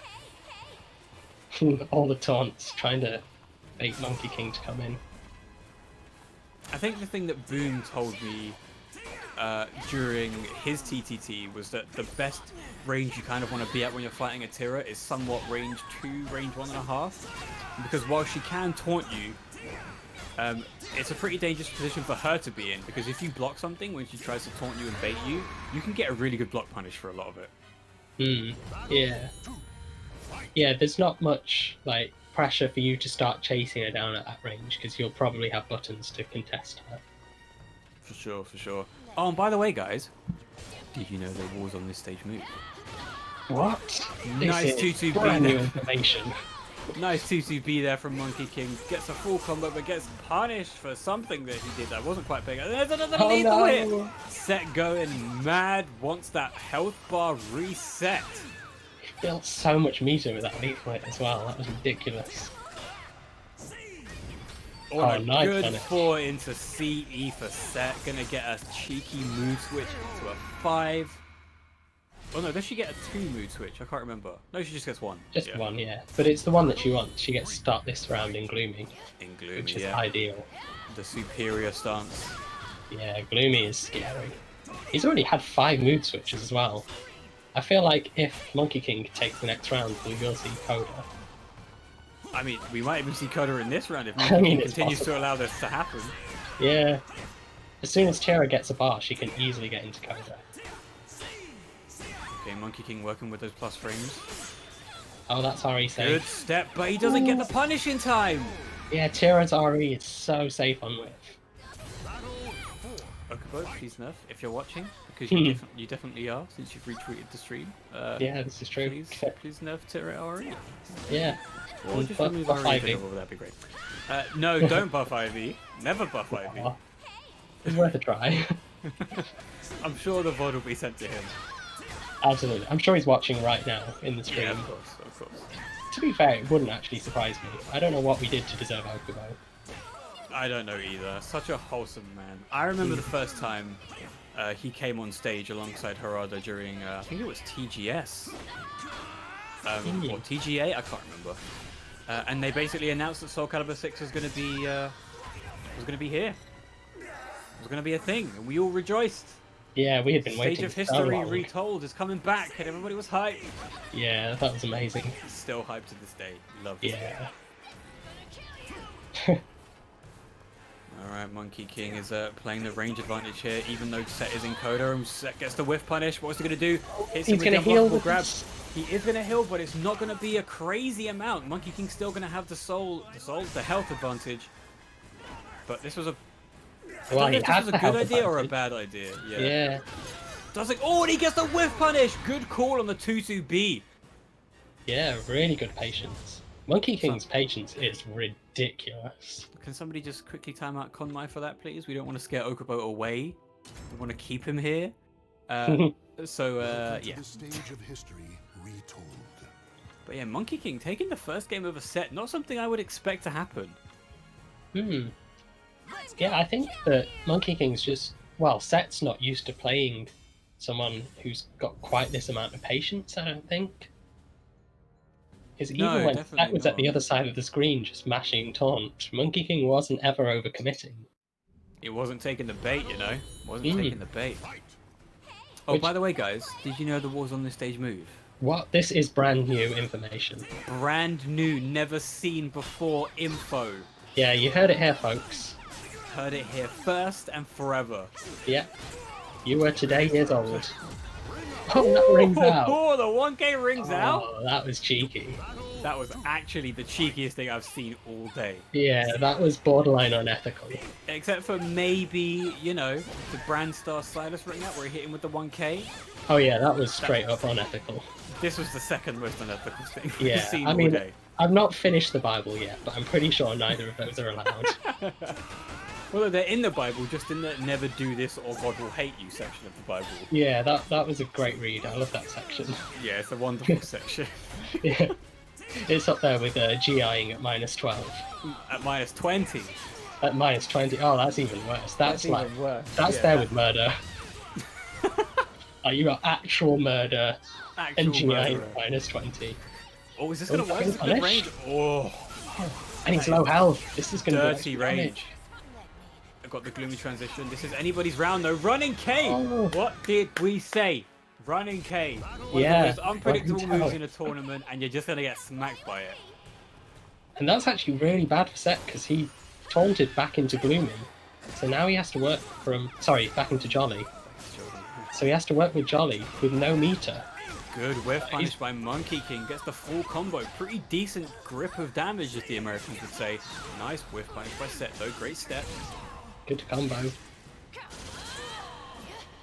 Oh, just Set answering back with the same amount of damage. This is Oh, gonna, the not going to wall bring out, combo. but it's going to wall splat. Lethal hit. Oh, that was a funky combo. That was a janky kind of reset, yeah. Somebody guess please King's in the clip that, because corner. I'm going to want to watch that afterwards. Yeah. It's just perfectly in the corner to get that double wall splat. Good call by Monkey King. Is he going to get the 9B? There we go. Taunting. Okay, Monkey King not taking the bait, but it could be to his detriment. No whiff punish. Yeah. Oh, that was so nice. I love So that much move so damage. much. Yeah, same. It's like 100 damage. Ooh, Now that was Set nice. with the crouches. Set is Say woken up. what? He's not here to play. Definitely not. He's here to watch these walls move once more if he's able to win this round. Wait, they do that? Oh yeah, Carp, I don't know if you knew, but Oh yeah. the walls in this stage move. This is brand new information. Alright, Monkey King hits that soul charge. He wants to... Oh, 4-4-B whiff punish! So much damage. That was the perfect spacing as well. Yeah. Set was going for the... I think it was the 1AB. Monkey King giving no dams. 4-4-B whiff punish straight into it. Yeah, but Easy he... clap. Is this going to ring out? Not No, quite. I don't think Maybe it with does. one more mood change. Yeah. Or Monkey King could have got a whiff punish there with 6A plus B, but it turns instead went for 6A. Oh, nice by whiff Set. punish from Set. Oh, Soul he Charge baited from Soul Monkey Charge. King this What's the time. mix-up? Oh, could have been a great call, but Set just pressing the same button over and over again. Good RI! Oh, is he going to But he RI back? re-RIs and he's going to get the CE completely destroyed. Great was call sick. by Set. That was actually godlike. Yeah, And that was Set managing beautiful. to even up the games 1-1, going straight back into it. Yeah, Well- Set knows his stuff. Welcome I to think the stage that's one of those history, knowledge checks that we should all really know by now. I mean, it is still a guessing game though, because if Killick goes for the A plus B and you RI expecting the CE, you get deleted. True. Like very, it's a very horrible true. 50-50 to be in. But Yeah, Set that was soul ready for charge it. damage is nuts.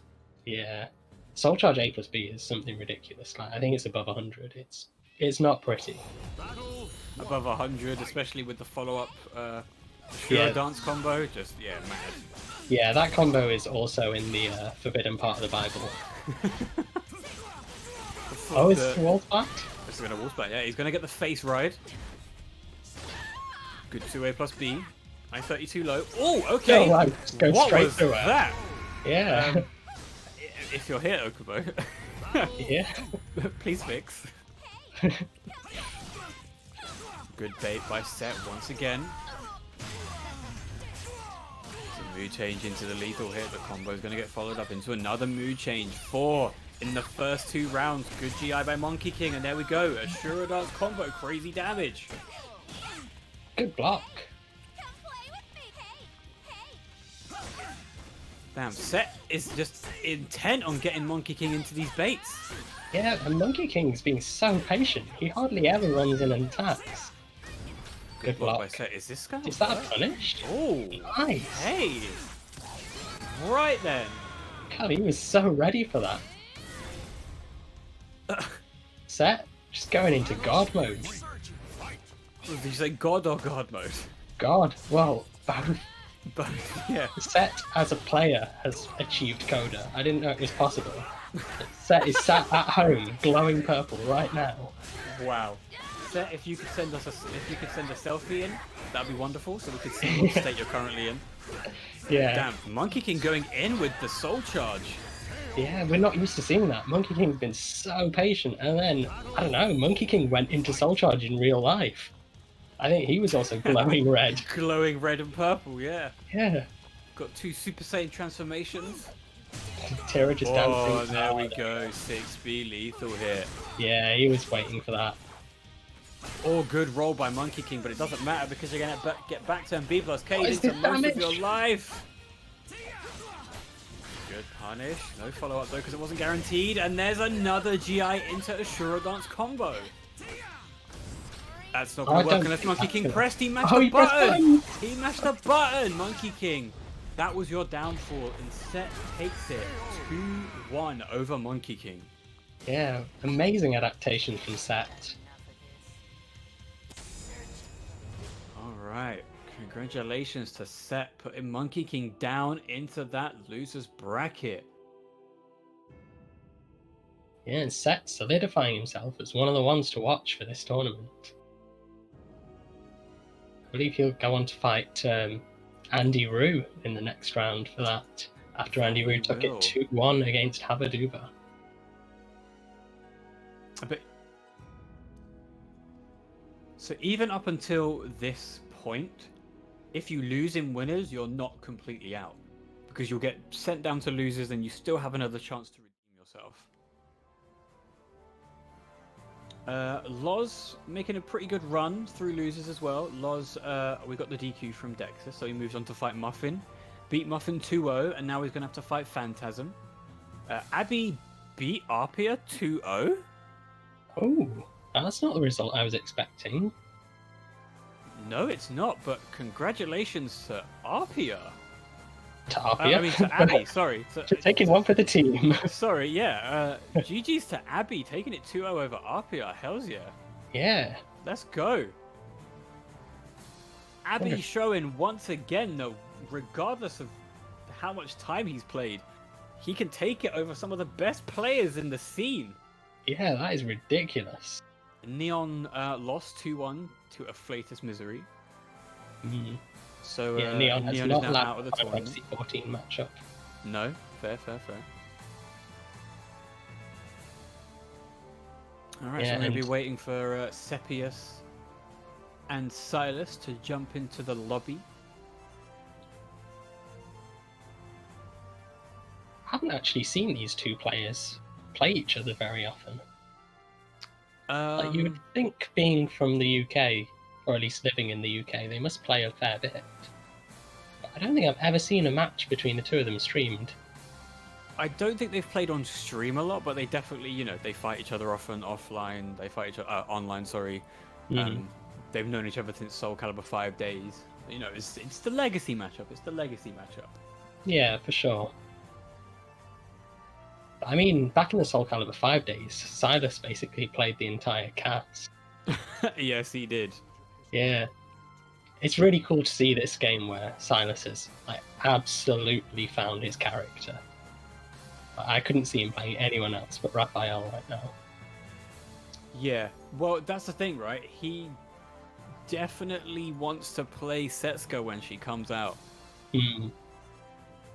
Yeah, I think we all do. We all don't, but, you know, I mean, the I best, do, the and you best do. people do. Yeah, exactly. Me Yeah. and you. That's what matters. Yeah. Wait, there are other people besides me? I mean, yeah, me, but that's all that matters. Oh, fine, yeah. I'll let you have it. Yeah, alright, another cheeky 2K. Nice. Starting off strong. Yeah. Oh, a bit ego. Great of whiff the- punish. Yeah, IGDR just getting a bit too overzealous. It's not a bad way to start a set, though, just to prove that, like, I'm an absolute maniac. I will throw out IGDR randomly. Like, that's how you make your opponent be forced to respect you and expect the unexpected. It really is. So I appreciate it. Okay, Sepius playing victim here. Or rather becoming the victim to the prep transitions. Yeah, but he's Working not on out that it guessing yet. game. Ooh, bit too early with the GI there. Cheeky 1K gets Silas the first round. Oh, good GI. What a GI. Oh, yeah. Not much loses to Ari with his character Raphael. And Serve is already at red guard gauge. Silas going to be pushing him to the wall. Yeah. Oh, but now Raphael flashing yellow as well. I Sepius believe wanting that's to even up 50%. that guard gauge, yeah.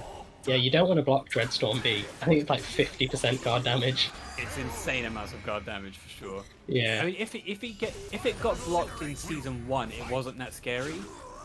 Especially if it guard broke, because you couldn't really get a follow-up. But they changed it in season 2, right? So that if it does guard crush or gets blocked, you basically stop. Oh, did they? Yeah. Yeah, I think they did that with IGDR and GDR. I'm not sure if they did it with Dreadstorm G. I'm not sure. Yeah. I think Sepius was fishing for the back grab there, but couldn't quite make it happen. Alright, so that's 1-0 to Silas so far. Sepius not able to adapt just yet, but like you were saying, the man has incredible levels of those deep thoughts that we mere mortals cannot hope to understand. Yeah, I wish I could. So I think the reason why Sepius has got those thoughts is because, by the way, did you know the walls on the stage move? Is This because is new information. Sepius is like the de facto Italian UK player, so he's got that tech that none of us know. Oh yeah, he's juggling this kind of weird hybrid UK-Italy playstyle. For sure. And that's what makes him ultra unpredictable. Yeah, and he's been around for a while. He's played a lot of the older games as well. So I think he's got quite a unique take on the mechanics of this game. He has a very interesting approach. Oh, good dog. There's a whiff punish lethal here. Off he goes. 1 round to Silas, 2 more, and he takes it over Seppi. Yeah, this isn't looking good for Sepius right now. He's going to need to pull something new out the bag. Oh my god! Beautiful step into whiff punish. That was actually ridiculous. 66k recovers so fast. How the hell did he do that? Okay, Sepius steps the right way, doesn't get an amazing punish though. I think the camera messed him up. He wanted 3B and he got 1B. Right, yeah. Silas about to take this second round very convincingly. Silas, Seppius not out just yet. Oh, no, he Nice, is. good. War Rising punish. Yeah, Silas has been picking the right moments to duck, and it's paid off every time. The trick against Silas, and possibly all refs, seems to be what Dom was doing to Silas yesterday in terms of adapting, is just get in his face and press buttons, especially your plus buttons. Because if Silas isn't able to guess correctly, and he's not able to press as many buttons as he can, especially at range 2, range 3, ooh! Oh, Spicy hitbox. Yeah, if Silas isn't able to do that, you pretty much shut down his offense. But, you know, again, it is Raph, so he still has QP, he still has A, he still has Prep A, still has Prep B, you know, pretty good close range tools. Yeah, but even still, when it comes to him defending, I think you bring up a very important point. Because if you're able to like really go in and just overwhelm the Raphael player, even when they do guess right, they're probably not going to be ready to capitalize anymore. Like, you want to just get in their face and overload their mental stack, so that they're not thinking about all the optimal punishes. They're just thinking about surviving, and then the punishment can come later. When he tries to hit him with a lethal hit again. Yeah, very Seppius smart. gonna be on the Seppius. defensive hit. Oh, good not quite call well by played. Seppius. And another 3B at max range. Punished. One is going to be a nice AA. That'll do. Seppius has still got some bar left. What's he going to try? Yellow It's guard, but he impressive. doesn't break the front grab. And that's Silas taking it 2-0 over Seppius. Yeah, that was really quick. Silas just on point, making all the right reads. Yeah, it's tough, especially when Silas when Silas guesses right on those transitions and he guesses right on those AGIs. It's really disheartening when he does it all the time. Yeah, clearly Silas has the ability to understand the Anglo-Italian mindset that you and I just don't understand. He's played him for long enough. Yeah, you'd think by now he's worked out some kind of strategy. And that strategy is apparently just guessing right every time. Every single time. Yeah. Okay, Really so ridiculous. I think we're gonna have one more game on stream.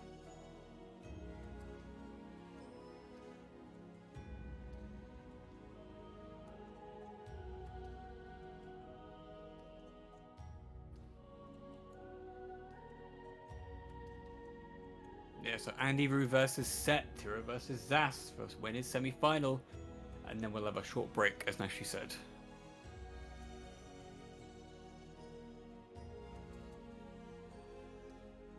So this matchup in particular, Carp, what you thinking? Because I know Andy quite well, I know his playstyle, but I don't really fight Set that often. But as we've seen in these tournaments, he plays pretty much a different game depending on the opponent he's playing. Like when he was fighting Abby, it was very aggressive. When he was fighting his previous opponent, which Monkey was King. Monkey King, yeah, it was very neutral, pressing 4, trying to taunt him, get close enough. So yeah, I don't really know how this could go. What about you? Yeah, I'm not too sure how to call it.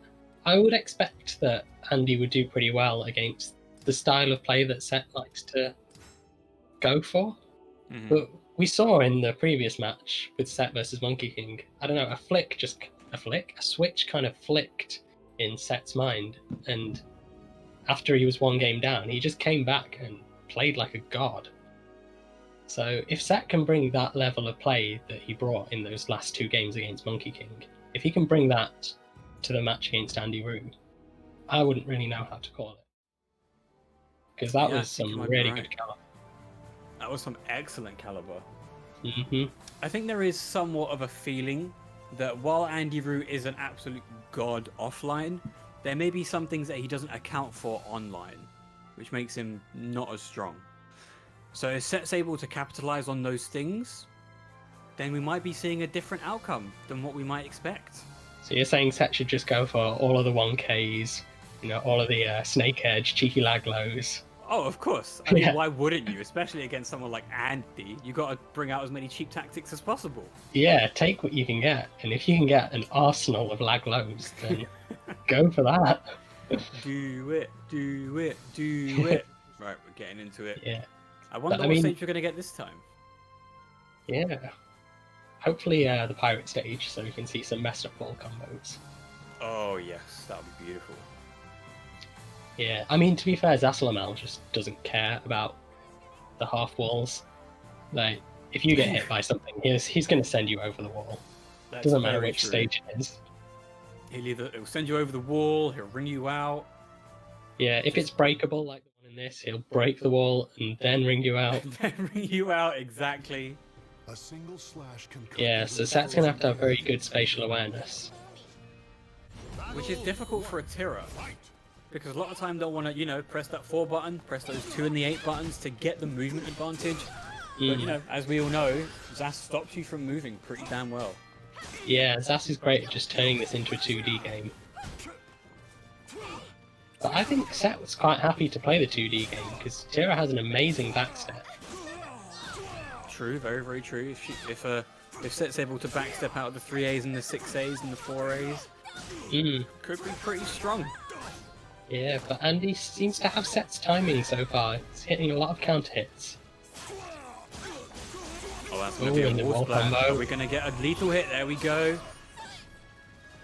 Oh, Set whiffs the follow-up. And that's going to be... No, he's not out! Oh, Okay, That was- so... that was Andy- such good awareness from Set, recognizing that he was at the range where the second hit might not connect. And then he actually whiff punished it. But that was... I'm severely confused because that should have hit, right? I think at tip range, the second hit can have a little less range than the first. I guess Like, so, yeah. I don't know if that's what causes it, but I've seen that happen to me before, where if you're at a certain range, it just won't connect. Yeah, I guess so. I suppose so, yeah. Yeah, maybe Andy would have been better off going for the back 10k there, and then doing some Oki stuff. But regardless, Yes, Set is running through Andy pretty damn well. You Yeah, got the he's still in CE, guard mode. the whiff punish with the CE in the first one, the grab kill in the second one. Yeah, Andy looks like he might be panicking a little bit now. No punish on the 3B. There we go, Andy using the soul charge. Oh, and that's a Good lethal call. hit. This is going to be pretty hefty Oh, this damage. looks sick. What's the I open love setup that gonna be? animation. It's a great animation with it. I think Zas has some of the best kind of effect animations in the entire game. Yeah, I want to hate so much of his toolkit, but it looks so damn cool that I just can't. It really does. Well, I've seen Hey. his CE a million times, but it still looks kind of cool. It's one of the best CEs in the game, hands down. Oh, Set really wanted that lethal hit. And there's Oh, and another another lethal hit. 6BB. I mean, you were talking about Andy getting down Set's timings in the first round, and he was able to do that, kind of.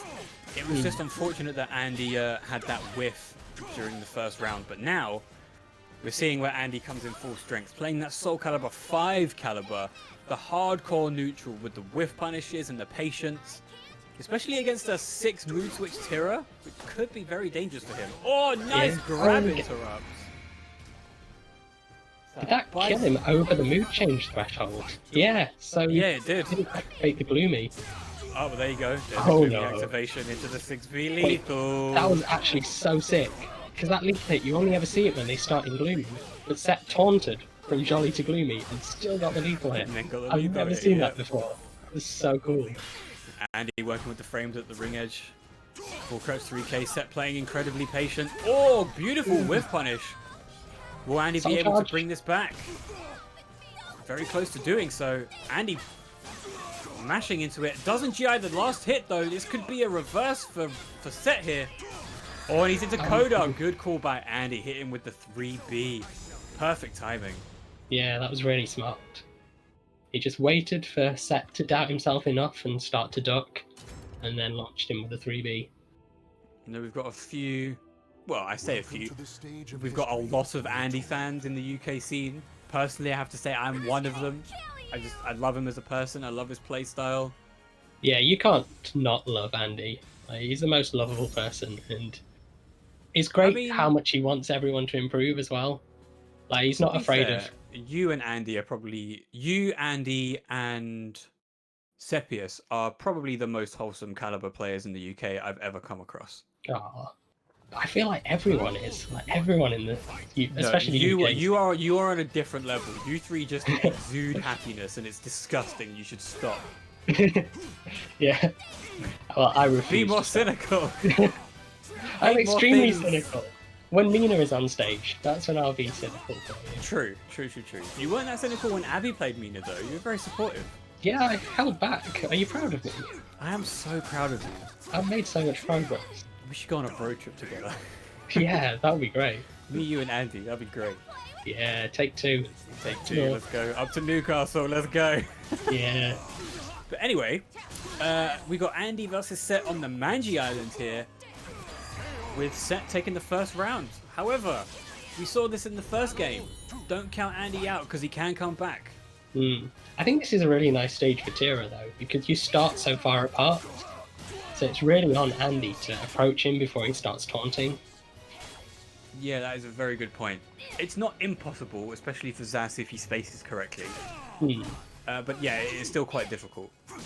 Yeah, but Zas does have the advantage of being able to ring out over those walls. God, that did a lot of damage. Yeah. But that's just Zas in general, right? Pretty hefty damage across the board. Yeah, if he hits hard and has a curse, you are going to get hurt. Alright, there we go. Andy evening up the score, 1-1. Both sitting at the same... almost the same bar. Andy slightly ahead, but it doesn't mean that could be changed at any moment. Andy working with those frames. Set does not fall for the tech trap. Oh, gets him on the back grab on the startup animation. Good call. Yeah, I like that. I mean, Zas is scary with his back turned, so that was a good idea. Predict that he's going to mash something back turned and grab There him. we go. That's going to be it for Set in round 3. Andy 1 round away from putting Set into losers. But Set, with 5 move changes and a barometer, he can definitely make a coda move change comeback. Oh, for sure. Oh, it's out the air. Hey, That was sweet. what was... So is his 9k a high? It must be, since Sarah was tech crouched. Yeah. Oh yeah, Zasamal's 9k is high. Yeah, okay. And another 4-6B on Wake Up. That's Andy's speciality. Oh! Not quick enough on the RE to beat the resist impact. Seeing a soul charge now. Oh, Yeah, but it's going to definitely win. going to have to. Oh, no move change. Oh, but it That's doesn't so matter. It gets him unlucky. with the 6-6A series counter hit. Good job for Andy sitting down, but he gets hit by the lethal hit on the Wake Up on the next one. And there's another 9k. Yeah, smart move from Andy. Just not taking any risks. And just... That was a great showing from Andy Rue. Coming back from 2 rounds down in the first game, and then coming back to win it 2-0 over Set. Yeah, Set's so close to the comeback there. Got the lethal hit. Just dropped that combo. I mean, that is a true combo, I believe. The low lethal hit from mood change into 6-6A. But yeah, I don't know what it was. Maybe timing, maybe angle was just a bit off. I think he Wasn't didn't able to realise his confirm soul it. charge had run out. So he was probably going to go for soul charge 6-6A. Oh, you're right. But Yeah. I guess like he must have realised like at the last moment, oh no, I don't have soul charge, and just kind of fumbled. Exactly. Which is a shame to see, because that would have been hype. That would have been super hype. Yeah, but I mean, Set's still got a chance to run it back from losers bracket. If he can still bring that same level of play in losers bracket, we might be seeing him again. He does indeed. Losers bracket. We've got some people in there who you should never count out. However, we are going to be going on a short break, if I'm correct, Nash. Or are we doing Silas Buddy? Oh, we're doing Silas Baddie first. Gotcha. Yeah, that'll be interesting. How are you expecting Silas versus Buddy to pan out? I like Baddie as a player. I just think Silas is going to destroy him. I have no like bias in terms of players, but I think just characters wise, Taki will struggle against the way that Silas plays Wrath. Yeah, I mean, Taki does have a lot of answers. Like, A6 is amazing in this matchup. Because it's a high mid. So if he tries to do either the mid GI or the low GI, it won't work because the first hit's high. And then if he tries to shadow evade underneath the first high, he'll get lethal hit by the second part of the A6. If he's in range. If he's in range, this is true. Because we all know that shadow evade at certain ranges won't even be punished by some of the more universal punishes. You know, sometimes as a Yoshi, you want a BBB because, you know, you get your full counter hit, you get your drain, and you reset the whole thing back to neutral. But if you're at tip range, the BBB won't hit. And you'll just be able to throw out a shadow evade A or a B and destroy you. Yeah. I know, even at close range, sometimes you can just back sway out of your mids. But a lot of what I'm seeing from Andy is saying that Taki is annoying to fight as Raph, so who knows? I could be spouting complete nonsense and Batty could steamroll Silas. Yeah, I think Taki's got one of the best matchups against Raph.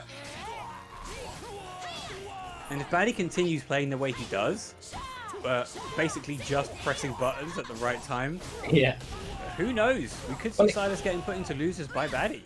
You were saying about like the whole Silas versus Domito match, that's the way to fight Silas, that's the way to fight Raph players. You just kind of overload them with offense, and Batty's so good at that. He uses Taki's best qualities and then just overload your brain with possession cancels and possession tech steps and 6-6A plus Bs and ninja cannons and 9As like that. And he's so active on defense as well. Like, even once you think it's your turn, you've still got to second guess yourself for what Batty might do. Oh, for sure. And I honestly don't see, and this is no disrespect to Batty's playstyle, but he's not adapting to Silas. This is just how Batty plays. Yeah, that's true, but it just happens to be quite a good counter for how Silas likes to play. Yeah, for sure. What? Is it just me? Am I the only person who continuously just blocks on 6AB for Taki? I feel like I'm the only one. That's two people who've gotten hit by the B after 6A in Soul Charge. Oh, right. Yeah, maybe Silas was going for the form dodge, which Raphael has access to. You are correct. He does have that. Yeah. Also, 3B completely retracking. Yeah, I know, right? Move. Yeah. Definitely not a move that needs to be toned down or nerfed in some way. Oh, goes under the B. Really good pressure from Batty, just keeping him at the wall. 6A plus G gets him with the forward grab. And he's going to keep the wall pressure. Oh, but that's going to be a splat. Oh, Batty trying to wake up with Wall Rising B. Not a bad call. Oh, I would have thought that's a punish. Silas is a another bit late. 3B. Not going to kill, but he's going to follow up with 6K. There we go. Silas ducking into it. Yeah, and Batty up 2 rounds against the mighty Silas. And there's the lethal hit A6 I was talking about. And now he's got the lethal hit. The lethal hit.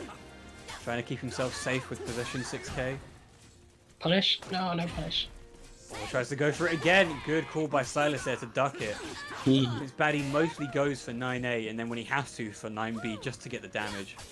And I believe 9A is -10, so Raph is one of very few characters who can actually punish it. You are correct. That was a great soul attack. Oh, was he too early? It's not going to work. He was too early, yeah. I love the read. An amazing soul attack into RI, yeah. It was a beautiful decision, but just a bit too early. And Silas not ducking that. I've forgotten the input for it. Is it possession 6A, where she throws the kunai at you?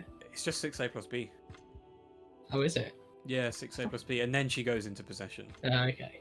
Yeah. I mean, you can cancel the projectile by holding 4 at the right time.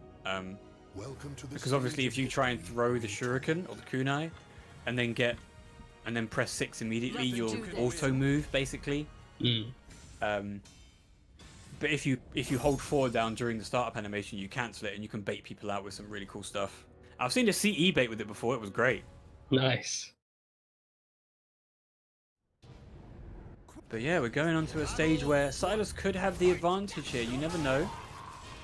Like we've seen, like yesterday we saw Silas get a UB wall splat combo. Oh yeah, was that reversal edge B? I can't remember what it was, but he wall splatted somebody and then UB'd them and then Oki pressured them. Yeah, nice.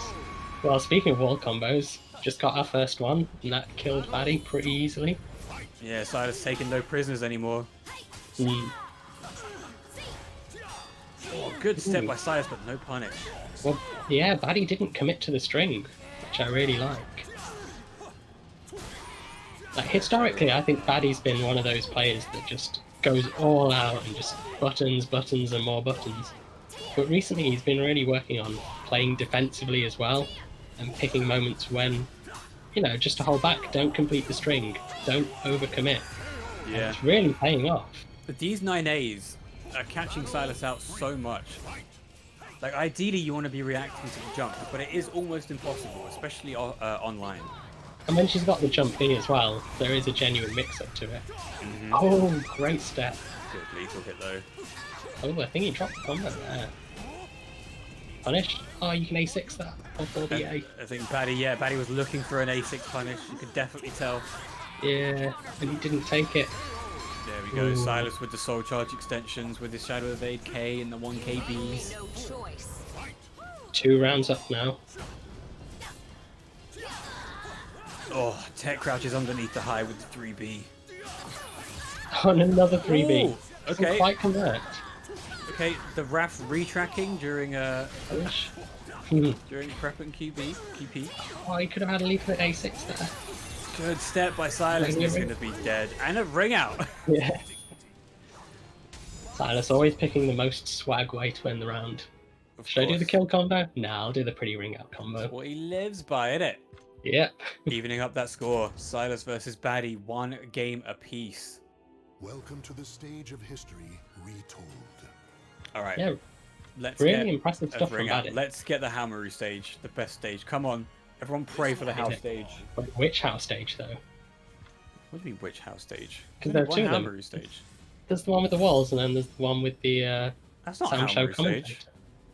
Isn't it? It came out with the update, but spinning- it's not a Hammeru stage. I see it as a Hamaru stage. What? What's that? What? It came out with Hamaru. Oh my god. I mean the actual Hammeru stage, the sound show one. Yeah, I do love the commentator. The commentator, the colours, the music. Yeah, the way the Design. screen freezes briefly before you select it. Because it has to load everything. Yeah. It's amazing. Yeah. Batty But continuing come on. this wall pressure, Oh, and it's that's going to coming be a out. whiff punish into a 3B ring out. I have a feeling we're going to see a lot of ring outs in this game. Well, that's just generally how Batty plays. Step into Yeah. A6 or step into 3B. And this is the 3B. perfect stage for that.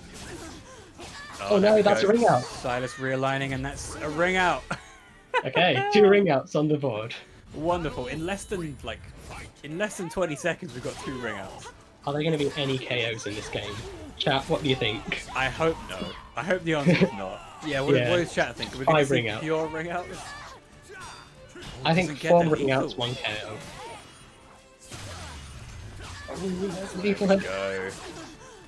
Pretty hefty bit of damage. Silas going for those plus frames. Prep Keep AB. stepping. Carries him to the wall. This is going to be dangerous. Oh, is that as far as he goes? Yeah, Yes, it is is. as far as he goes. That was a great call from Batty. Very Yeah. dangerous call because he could have prep aid. Yeah. But it was a wonderful call. The best call he could have made in that situation. Yeah, I respect that. So we get our first KO of this game. Yeah, right. Oh, that just okay. went right through my legs. Yeah, okay. Okubo, if you're still in the chat, please fix. Yeah, although it's technically a Raph buff, so I don't know how I feel about it just yet. Oh, true. Although it kind of looked like Raph was somewhat off angle, as in if Batty had it was more of a swipe to his left and more than it was his right. Yeah, no punish. Oh, Wow. getting hit by the last bit. This is great position for Batty to be in, Oh, and there that's we it. go. He takes it. Batty takes it over Silas. 3 rounds to 1, 2 games to 1. Oh, what an incredible result. Silas just not ready for the tacky time. Yeah, I don't think any of us were ready for that. No, definitely Oh. not. Yeah, really good stuff from Batty. You know, it was kind of difficult to see, but Silas wasn't playing as aggressive as he could have been. I feel like he was playing very defensive and allowing Batty the time to get into position to A6 lethal hit, to 3B him while he's prediction crouching. Yeah, I think Silas really just struggled to read Batty's offense. Because Yeah, for Batty was sure. mixing up so well that Silas just couldn't really find the openings, couldn't find the specific reads that he needs to make. Because Silas lives for those big reads, like the Oh yeah. stepping a specific move and then using his specific lethal hit for that specific move. And Batty just wasn't being predictable enough to let Silas do any of that. It does definitely seem like Batty understands that it's a bad matchup for Raph. So it was just basically taking advantage of that. I mean, the CE call out on the Shadow Evade was godlike. Yeah, I like that as well because in the previous 2 games, Batty had been challenging it and Like, he'd been doing his A6, he'd been doing his 3B. So he kind of conditioned Silas to, do something defensive, to go for the Shadow Evade or to go for the AGI. Mm-hmm. And that facilitated the ability for Baddie to just be like, nope, that's as far as you go. And You I'm taking out of this here. round. Yeah. But yeah, congratulations to Baddie. Taking it 2-1 over Silas, knocking Silas into that loser's bracket. Yeah, I But think we'd call that an upset. it is Silas, so he could make a nice cheeky run through losers depending on who he gets. Yeah. He could potentially get Haber. We could maybe see a Wrath Mirror in losers, but who knows? Oh, yeah, that's true. I mean, losers bracket is looking stacked right now. We got Haberduba against Monkey King. Winner of that will get to face Silas. And then Jackie meanwhile, versus Sephius, winner of that fight set. It's a really, really good bracket so far, and I'm excited to see what happens after the 10-minute break. Don't go anywhere. We'll be back in about 10 minutes. Go grab some water, grab some food, go to the loo, do what you need to do, and then come back for the toppest of tops in SoulCalibur UK's first online tournament.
Noise, just give us that countdown. Oh, okay. Hello, welcome back, everybody, to SCUK's online tournament, PC edition number 1, the first of many to come, I am sure. We are going to be going into our top 4 at the moment. So, Cut, looking at this current bracket, we got Andy Roo versus Baddie. After Baddie sent Silas to losers, we now have Silas versus Habba in losers quarterfinals, and also Set versus Jackie. We could not have more of a stacked European set of players. Yeah, absolutely. It's pretty difficult to know how to call this.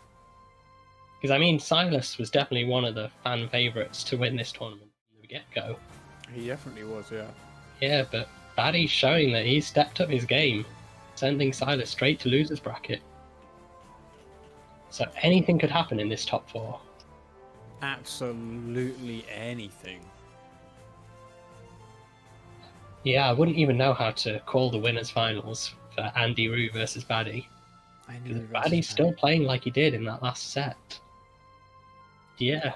Could be Baddie literally anybody's all the way. game, yeah, for sure. I mean, what do you do when you come up against a tacky like Baddie? I mean, you kind of just have to defend and make the hardest reads in the world, right? Yeah, because Baddie's so unpredictable, so hard to get into his head. But he doesn't enforce that playstyle in a way that's ever a detriment to himself. Like, he doesn't take stupid, unnecessary risks. Like, he finds that line between just being a complete maverick and being sensible, and just dances along it. Oh, for sure. Kind of ridiculous.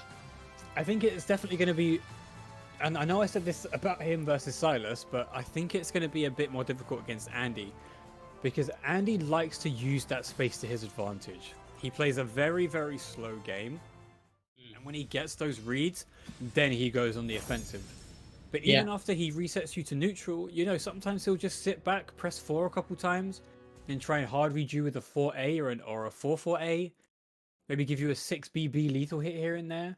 Plays a very different game to Silas, so we'll have to see how Baddie can overcome this character, this player as well. Yeah, I think the way that Andy approaches decision making and the reads that he takes is quite different to Silas in that, like I was saying earlier, Silas loves to make these hard call-outs and do specific lethal hits for what you tried to do. But Andy is more the sort of player who will just recognise the situation and be like, okay, I can use this move to beat 4 out of 5 things you want to do. Yeah, exactly. So I think he might have a better time just enforcing a game plan on Baddie, because he's so good at just covering all of these wild options that Baddie might want to go for. And we're saying that, but Baddie now running through Andy. Yeah, really good. Got the Baku stacks now. Basically a 50-50 with a lethal hit involved in that situation. Yeah, that was weird. Andy didn't go for the command grab. I would have thought he'd try and get the ring out there. Okay, Baddie playing the space, trying to get away from the edge. He knows that if he tries to contest, he'll probably get rung out. Oh, that was such a hard call, but he was a bit too early. Or full crouch 3K. All right, Andy's in a good position here in terms of the CE. And there we go. I mean, in either situation, Andy would have got that. I mean, if he CE'd a tiny bit earlier, he would have got the AGI. If he CE'd a tiny bit later, he probably still would have got the break attack. Yeah, but I mean, if Baddie had chosen to just hang back after that A6 whiff, he might have had that round. Probably, but that might be one of the detriments to Baddie's playstyle that we were talking about just like seconds ago, when he tries to enforce it a bit too much, but against a character like Zast with the CE that he has, it could be completely detrimental to his game style. Yeah, especially with Andy, who will he'll make you think about a lot of different things, to the point where the CE is the last thing you expect, and that's when he pulls the trigger. And yeah, speaking of, Andy not afraid of pressing those back turn B plus Ks, 2 in the space of about 5 seconds, and then being able to grab the round. Yeah, despite Baddie's amazing start, Andy's now running away with it. Oh, good 4B. Oh, he tries to... I'm not sure what he tried to do. I think he might... Maybe full crouch 3K? Yeah, that's what I thought it was. Oh, interrupts with a Meki, the I7 poke from Taki. That was a really well placed poke. Wait, it's I7? I thought it was I8. Apparently it's I7 with the perfect input. Yeah. Oh, damn. Okay. Because it's the slide input and you can't buffer it properly. Yeah, true. Very, very true. But then just in seconds, Baddy takes the next 2 rounds. But we've got Zas with 2 bars of meter. 2 bars, yeah. That's not what anyone wants to see. Nope, especially if Zas can get a curse. But that was a great duck there on the 6k. Yeah, but no punish on the whiff there. And just jump through it. And he's not enforcing his 6As or his 3As. Yeah, he's letting Baddy have a bit of control, have a bit of room to breathe in the mid-range. Good GI. Oh, there's the full crash 3k. Good Oh, stalker. Pretty much beats punish. every option that he can do out of Soul Charge, so good call. Oh, this is a pretty dangerous situation for Baddy to be in. Oh, no, no whiff whiff punish! So close, and he's got the Soul Charge. Oh, he Oh made the my hard god! corner. Oh, and there we go, and he's got the better life lead, but not by much. Last mix-up. Oh, and he gives him a 4BB, and he must have thought he was going to go for a 4BA. Yeah, that might have been the buffer system, and he probably was already pressing a button. I mean, I don't know. But whatever happened, that was really clutch from Baddy. Super clutch.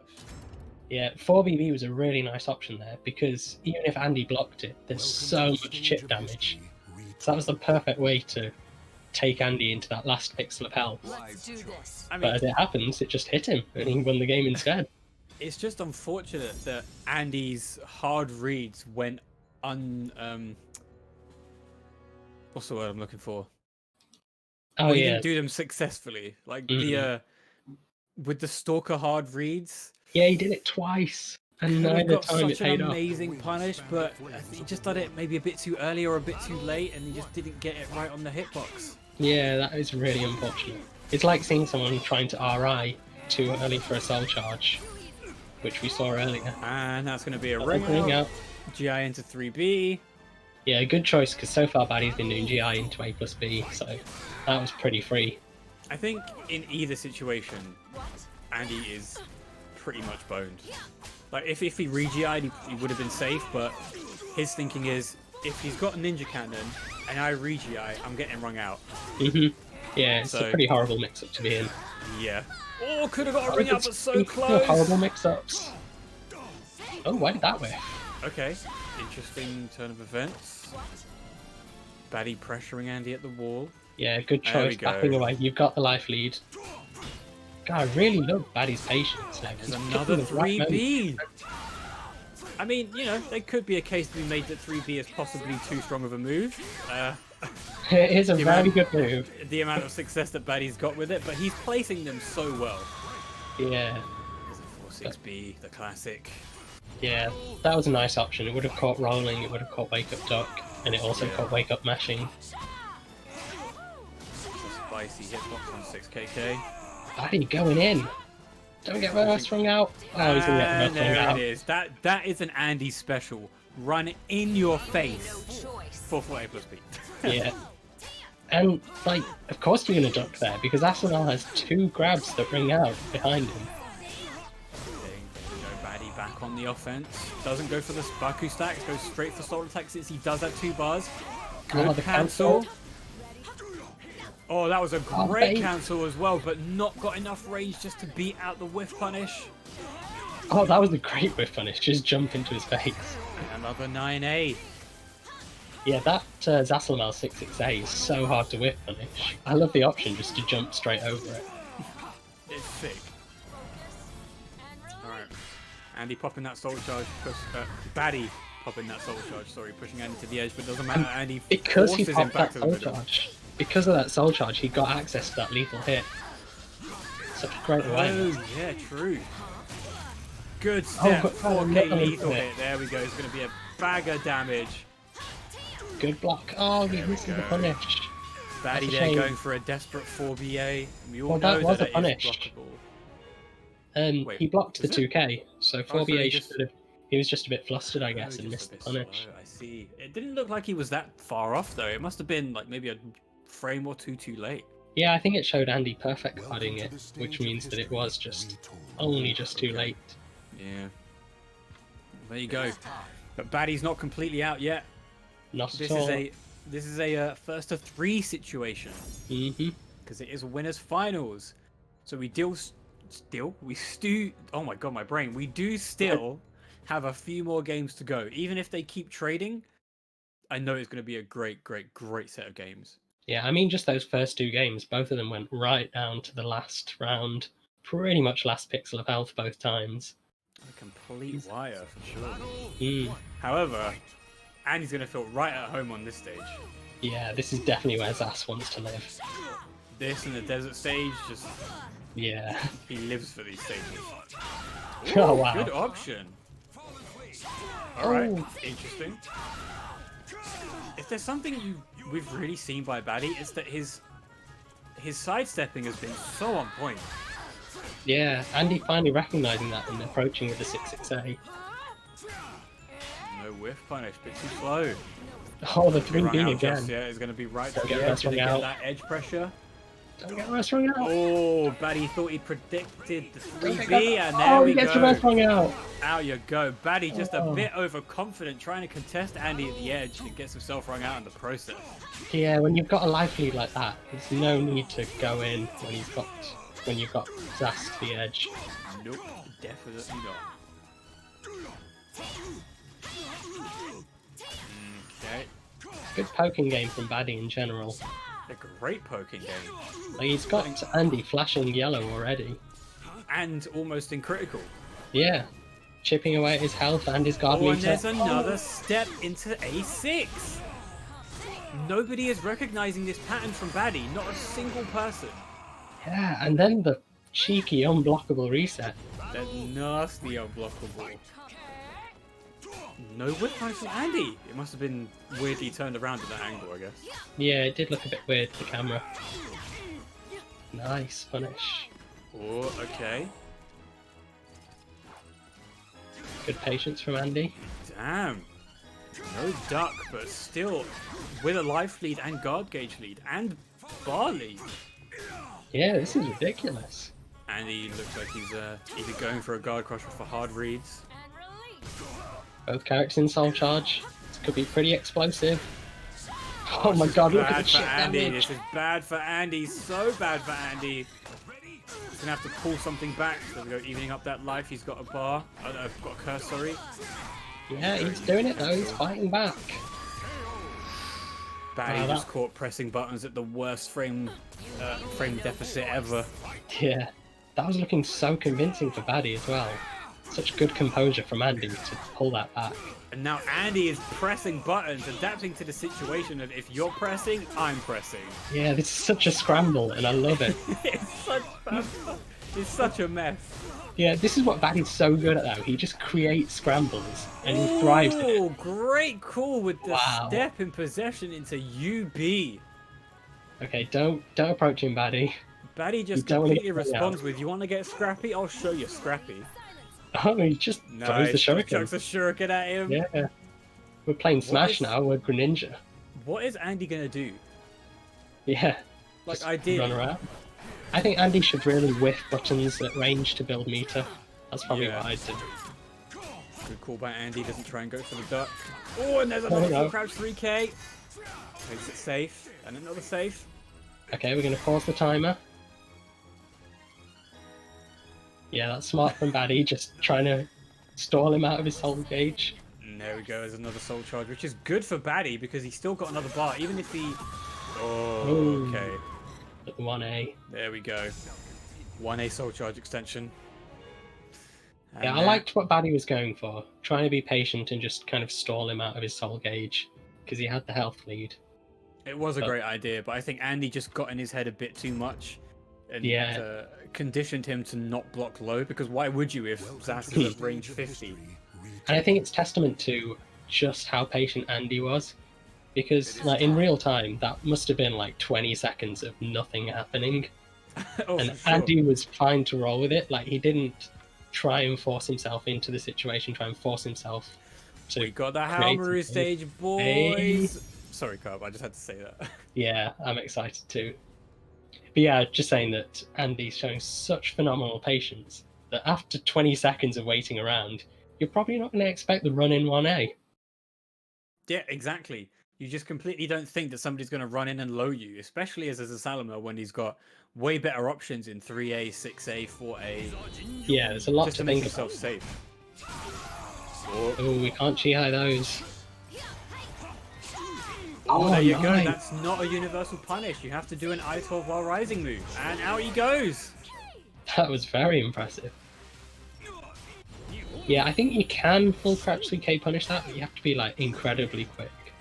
Yeah, I mean, it's the same as Yoshi's while rising A. You can punish it, but you got to be super quick on the draw. Yeah, you got to basically do it preemptively. Oh, and that's a reversal edge. Yeah, building up some meter and a curse. 2 curses. It's very dangerous for that a Paddy ring right out? now. He's not going to get a ring out. No, he's not Right. far enough. Or close enough, I should say. I like that. Just backs to the edge, just jump out of that. I mean, Stalker is such a great tool for that purpose. Root evening out the rounds with a bar advantage. Yeah, Baddy's gonna have to be careful of that. Oh, nice! Okay. Converts the air combo. We are 2D anime fighter now, boys. We've got air combos. I mean, we're on the 2D fighter stage, so why You know not? what? It makes so much sense. And you're Yeah. getting hit by all of that BBBB string. Ooh. Oh, there we go. He finally does it. But that was on a 668 plus B. That wasn't even a Stalker. Yeah, apparently it doesn't work on Stalker, but it works there. But it rugs on 668 plus B. Yeah. I think that really got into Baddy's head because Andy was able to just run up, grab, close out the round. Straight up, Sky's protected, yo. Yeah. Go for the lethal hit there. But Baddy's not fighting. Oh, good Yeah. break by Baddy. He would have been gone. Yeah, you don't want to get reverse rung out. Oh, again, converting off the air combos. This is big damage. Such big damage. Only off of, what was that, 1 curse? Yeah, that was stupid. Soul Charge beats out Soul Attack. Oh, the spacing Oh, by air combos. Andy! So sick! But Baddy's not out yet. He does have a bar. Throwing a shuriken, doing it at range. Good call by Andy. Yeah, again, just such amazing patience from Andy. Not overcommitting, just waiting for the opportunity and then taking it. Andy taking out Baddy, putting Baddy in that bottom rung. As Andy moves on and waits for the others. So I believe now we'll be looking at the losers semi-final. Habaduba versus Jackie. Yeah, and the winner will get to face Baddy.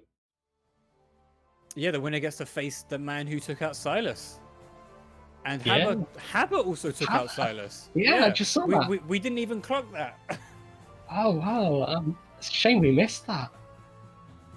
Yeah. Yeah, Silas congrats to taken out Haba. by Haba. This is the tournament of upsets right now. Yeah, we Baddy lost putting Arpia in Silas like into round losers. 4. Arpia getting destroyed by Abby.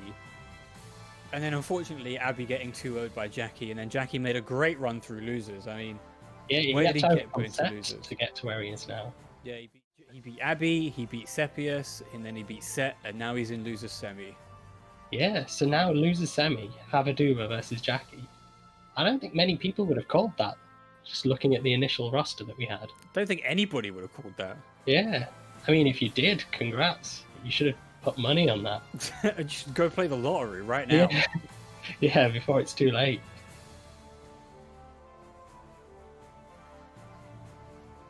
Alright, so this one is going to be a first to 2, of course, because it is still a semi-final. But once we get into the losers final and grand finals, it will go back to being first to 3s, as all things should be. Yeah, I'm a big fan So- of first to 3. Haba was saying that he doesn't play Raph anymore, and I don't believe him. Like, regardless of what I see in this tournament, who he plays, he's going to play Raphael for the most part. There's no reason why he wouldn't. Yeah, who's he saying that he plays now? Halmaru. Oh, that's interesting. I think they kind of, in terms of range, are they going? Oh no, I thought they were going random for a second. Yeah, I guess Halmaru kind of fulfills the ranged aspect of Raph, but not the frame advantage of Raph, or the damage of Raph, or Yeah, the general defensive play. yeah. being able to lethal hit you for doing anything for us. Exactly. Yeah. But But Hamaru's did not you a know very... that the Oh? rules on this stage move? This is in fact brand new information to me. I'm so happy that I've been able to educate. Yeah. Thank you for that. Thank you for that gift. But anyway, going straight into the next round. So Haber not doing well.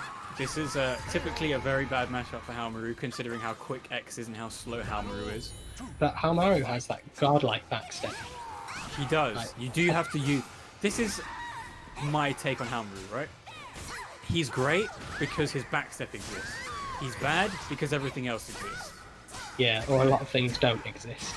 He's missing Yeah. certain things that you might want in a character. It's true. Yeah. His only good frames are on counter hit. Like on hit, they're not great. On block, they're even worse. And on counter hit, you can get what we just saw Haber get just there. Yeah, that's true. It takes a lot of work to get there. Good with punish. Oh, Oh. beautiful call by Haber for the dodge. Oh, yeah. Jackie not remembering that that he has an AGI that works as well. Yeah, he surprised himself with that call. Oh, he ducks into the baby. Punish? Bad Yeah. call by Haber there. Tries to go for the deflect. That's going to be a round up for Jackie. Yeah. And this will probably be enough to recover Jackie's guard gauge as well. Yeah, no longer flashing yellow. But Hamaru with 2 bars a meter, and he hasn't spent his rage explosion yet. No. Oh, good cannot call. reverse that. Beautiful lethal hit. And there's our 120 damage into Mixer. Because it's Jackie great, of trying course. to pull out Soul Charge. Haomaru Soul Charge, not great either. Only good thing he's got going for him is that DP plus his tracking fireball. Yeah, and he's got the great mids in general. Like you can just run in 6 XP plus K. True. Because they don't get bounced off from Soul Charge. Yeah, but it doesn't matter if you're just gonna get hit by a safe launcher into CE, and that's the round. Of course. Yeah, I didn't even get to rage explode. Which is what I mean. I know it kind of seems like a waste if you do it before final round, but you can still guarantee yourself a round if you're able to make use of a rage explosion. Yeah, I can understand that he was hoping he'd win that round and then be able to rage explode in the final round. Welcome to the stage of history. It's a I think the difficult best thing about his rage explosion is that he gets an extension on what is it? 623? It's either 623 or 236 KK. Oh yeah, He's got a break 623K. attack extension. Yeah, 623K. Yeah, But then he's also got that untechable grab from Warrior Focus. yeah, that is pretty strong. And then of course the Isen CE. Yeah, Isen is so sick. Yeah, And if you didn't know by now, Isen actually is based on how much soul gauge you have left. But if you do it from behind, if it's a back-turned one, like you hit somebody from the back with it, it still does full damage regardless. oh, so the if you do the 4A plus G, it'll always do max damage. Yeah, so if you get them from behind, so if Jackie was back-turned and he Isen'd, Yeah. it would still do max damage. Yeah, so that should mean that you can just do 4A plus G, because that puts them back turned, and then combos into Isen. Yeah, 4A plus G hold. I mean, you've also got the advantage of 4A plus G hold into 260 lethal hit if you're able to get the stacks. Yeah, it's a really good back grab when you've built up the resources. I mean, at least that's what I think it used to do for the Isen. It was something that we tested really early on in the Haomaru Discord. I'm not sure if it's still the same. But Yeah, regardless, I- Jackie currently running completely through Haber. Yeah, And then wall rising B just to finish off the second round. yeah, Haber just trying to find his spot to attack, and Jackie not letting him. Nice. 668 isn't safe, as far as I know, but Jackie not getting the right punish. Mm. Oh, Yeah, he probably good call. did. The B6 getting tech crouched. So B6 for Haomaru is +6 on block, or something very similar. So you obviously don't want to mash after it, but it's a high vertical. So you obviously don't want to try and tech crouch it. Yeah. Nice, good call by Habo, great whiff punish. Yeah, he's making his way back into this game. Making his way back into this game. With a great whiff punish. That is safe, I think. I'm actually not sure. 623A? I think it might be safe. Yeah, I think it's minus 10. Oh, is it minus 10? She might be able to AA. It is minus 10. Yeah, correct, it is minus 10, yeah. For some reason, it's minus 10, but yeah. Yeah. And Jackie finishing it off quite easily. Yeah, just really found his momentum and just kept bulldozing him. Not really much that Habo was allowed to do in those 2 games. No, definitely not. I think I would have liked to see maybe just more backstep. Like, just be willing to let the timer run out if you need to. I think that is one of the major problems with Haomaru in general, is that to be effective, you have to press 4 a lot in the entire game. Yeah, you have to be so lame, especially in matchups like that. Which is why, as much as I'm very much a fan of a good backstep to whiff punish, Haomaru's backstep is so oppressive to the rest of his kit that it just gets so boring playing him. Yeah, I can see that. At high level, there'll be a lot of matchups where basically the characters can make you feel like backstep is the only attractive option in a lot of scenarios. Yep, for sure. I mean, Tira, Mitsurugi, Cervantes, some of the best backsteps in the game, but Haomaru just takes the absolute cake. We also didn't see many 4-4Ks coming from, if any, coming That's from Habo. true, yeah. Jackie does like his tech crouches, so 4-4K would lethal hit some of them. Plus, it's one of the hypest lethal hits in the entire game, especially because regardless of what you get after it, having a tech jumping, vertical, lethal hitting move is so fun to watch happen. And it feels so good to do as well. Yeah, and you know that the opponent is just hating their life, feeling completely robbed when you jump over one of their mids and lethal hit them for it. That's what I live for. What I absolutely live for. Yeah, it's all about the mental damage. Even more important, of course. So we're back to Baddie, but now he's facing Jackie after Jackie's win over Habaduba's Haomaru. So this will be a first to 3 now that we're in losers finals. Correct, Mundo. And both of these characters can press buttons pretty well, which is going to make for a very, very scrappy set. Yeah, both these characters love to scrap. I think we're going to see some pretty hype, pretty messy rounds, and I'm so here for it. Messy Calibur is some of the best Calibur that you ever hope to witness. Yeah. Is he going to go for Baku stack? Yes, he will. 2 more and he's got that low lethal. Great call on the raw possession. A plus B. Where's the B plus K? I can't remember. Yeah, the floating ninja move. The floating ninja move, exactly. And here's some more ninja stuff. Damn, Jackie tried to tech, and you know what happened? He got blown up for it. Yeah. Oh, good call out on the duck from Jackie. Are we going to see a soul charge comeback? Definitely going to have a soul charge. Good call by Jackie, ducking it. I think it's very tempting to just let the shuriken go because it's such a fun move. Great call by Jackie, letting the Wild Rising KB go. Yeah, he bet it all on that. That move, it's unsafe. How unsafe is it though? Mine, is it 16? I don't even know. Oh, if it was minus 16, yeah. Ultra death. Especially with Baddie's 3B being I-16, and there we go. Yeah, speaking of 3B. Speaking of the devil. Baddie's going to have to play a bit more scrappy, I think, to contest with Jackie. Oh, and he drops a combo 3-3K, doesn't get followed through on. It must have been an input drop. Yeah, and he might pay for it. He's got his back to the edge now. Oh no, there's just another one, guys. That's 2 in a row. Another A6 into 3B ring out. Right, can we make it a hat trick? I want to see a third one. That would be beautiful. Again, the call out on the break duck. by Baddie though, yeah. Mm. Soul attack. Oh, trade! Trade. I mean, I would have thought that would have been a great opportunity for Baddie to soul attack, but nope, gets traded immediately and the momentum completely shifts. Oh, there we go. 3B into Stalker A plus G again. Shanghai with a massive life lead and 2 bars a meter. Is I that think going to that's track? going to hit. No, it won't. No. Only 1 bar a meter now.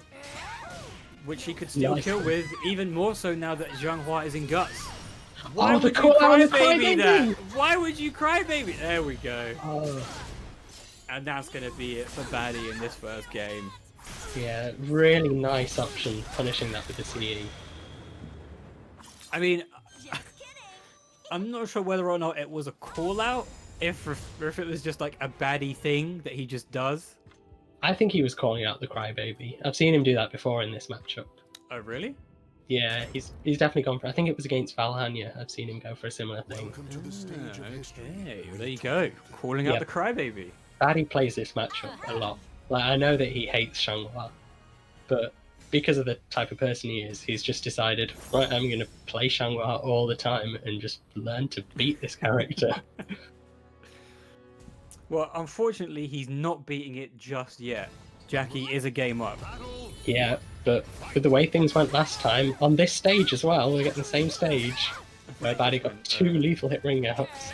True, very, very true. Could definitely go either way. Oh, another wall rising P. Such a great move from Jaguar. Yeah, so safe. Gives you a knockdown. And He again. did it again! Oh! I did not know you could roll that. He probably crybabied so quickly and then hammered the 2 button just to get out of that. Yeah. The Baddie might be doubting himself now, not being able to do that call out. Oh, Just hitting with keep the slapping him. I7s. Nice. Oh, that's gonna kill.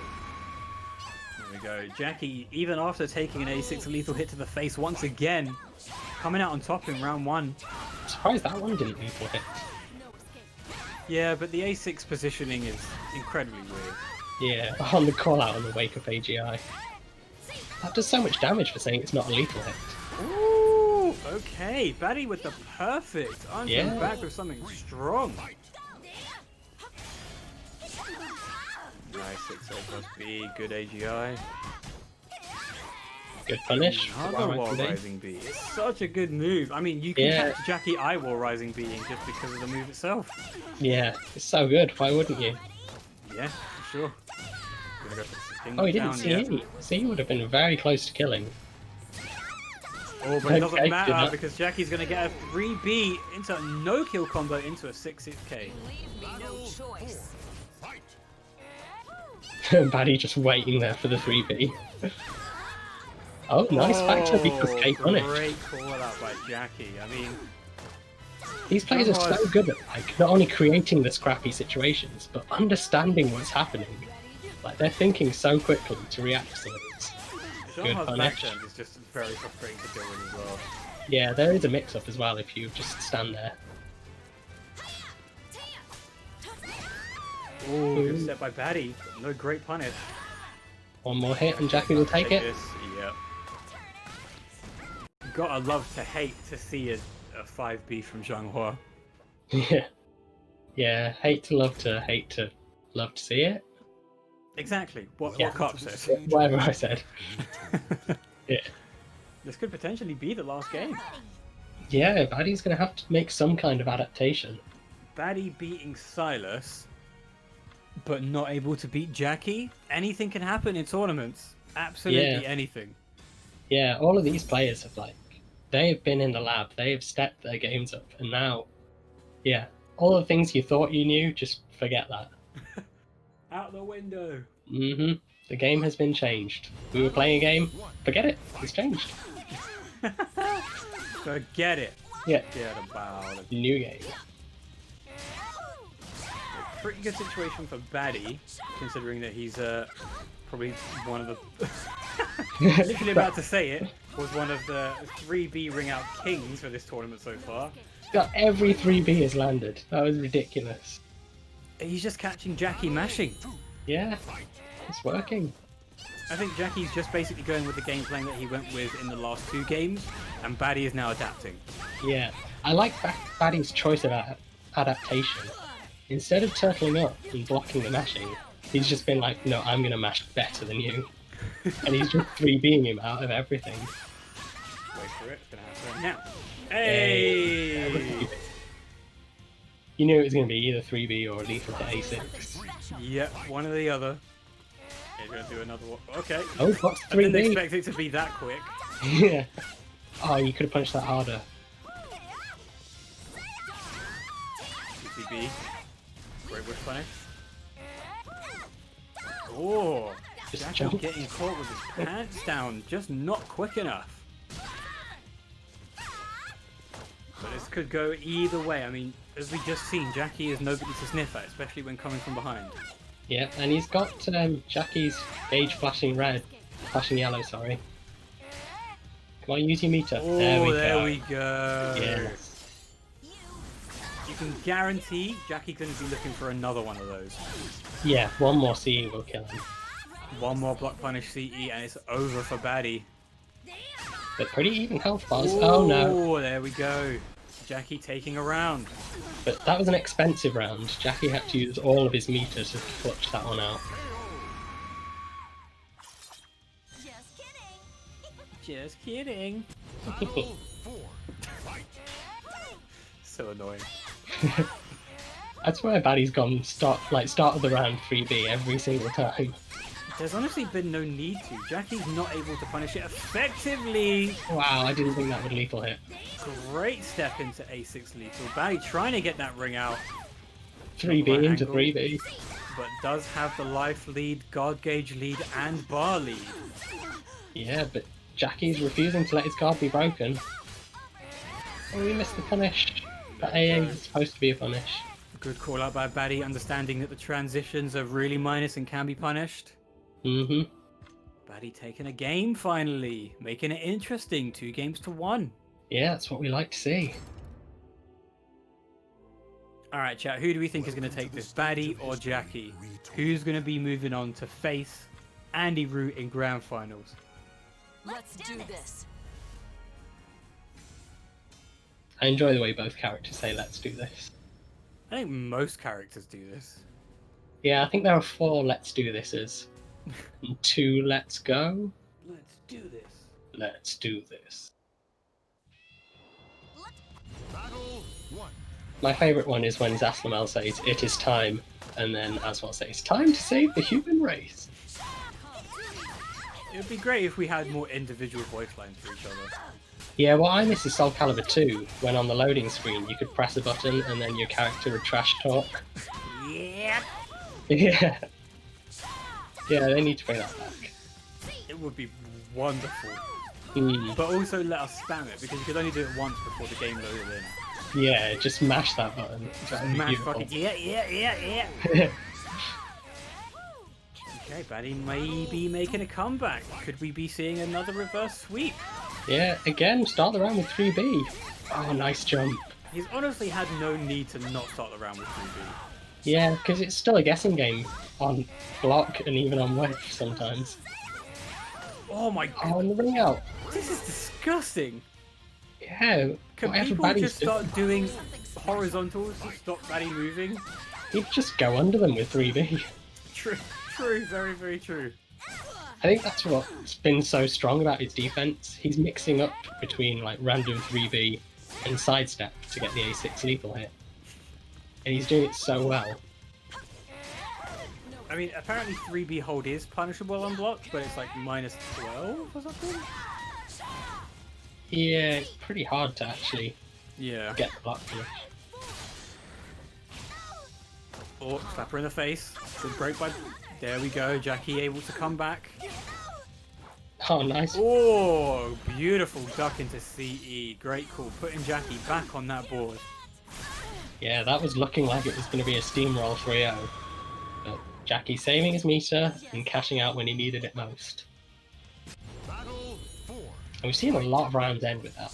Jackie's been really clutch at just waiting for the moment to pull the trigger and get that block punish. It's one of the only CEs that can do that. Yeah, at I-12 with that much damage. Ooh, that's not quite the combo you want. I know, I-12 with that much damage. I think And the Oki. damage... Yeah, and Oki. I think it's probably one of the best CEs of the game, for sure. Yeah, absolutely. I mean, I would take a reduction in either damage or startup frames. Personally, I'd say startup frames. Yeah. Oh, nice response. Jackie might be almost dead for this. Count Yeah, in I'll plus... count it. Yeah, Ouch. okay, maybe a lot of damage taken off, but not as much as I... Oh, the 3B. He messes up the grab, but still gets the K afterwards. Very, Yeah. very risky. But Batty So coming back. This is Taking the it to the last final game. game. Come on, Carb. Who do you think's going to Welcome take to the this? stage of history. Bias Oh, commentary time. Bias commentary. I think Baddy. I think he's got the momentum, and it's kind of hard to disrupt it. Yeah, Why? true. Who's your bias showing for? I would say I think Jackie's going to be able Let's to do crush it. this. Yeah, I could see it. Like when it's mattered, that's when Baddy's been there, ready for the CE punish. Yeah. And I think that's something that Jackie's not doing enough of, is just waiting. Yeah, I think Baddy's kind of worked out the times when he does need to wait, and then the times when he does need to mash the buttons. Plus unblock. Jackie doesn't fall for it. Weird retracking on 3B. 2-2-A. Baddy just jumping all over the stage. I don't know what game he's playing, but he's playing it well. Oh Empty my jump. god! He's playing DBFZ or Unist or something. I've never seen so many jumps in one round. This is actually ridiculous. Stay on the ground. People completely underestimate how good Stalker is. Oh yeah. Like, if jump your through opponent isn't punishing, just Stalker everything. There's Yeah. no reason not to.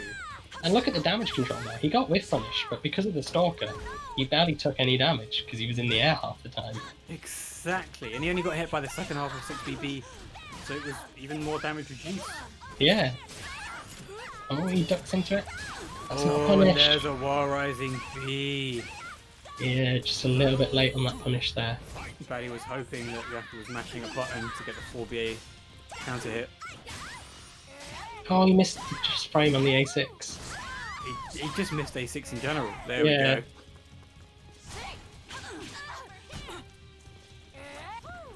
Oh, Batty whiffs the 3B. Kind of a good call by Jackie, not the best punish. No duck on the 4BA. Yeah, Baddy just leapfrogging either side of him. Punished. Wait, Nice. basically. There we go. Doesn't go for the guaranteed damage though. Oh, and he gets Jackie lethal with it. way too impatiently. Batty pushing Jackie towards the wall with the Baku stacks. And there's a 9A punish. That's not a punish. That's not a punish. No, because it's only -10. Yeah, really nice option for a low to kill him. Knowing that Jackie, in those situations, is waiting for something to see punish.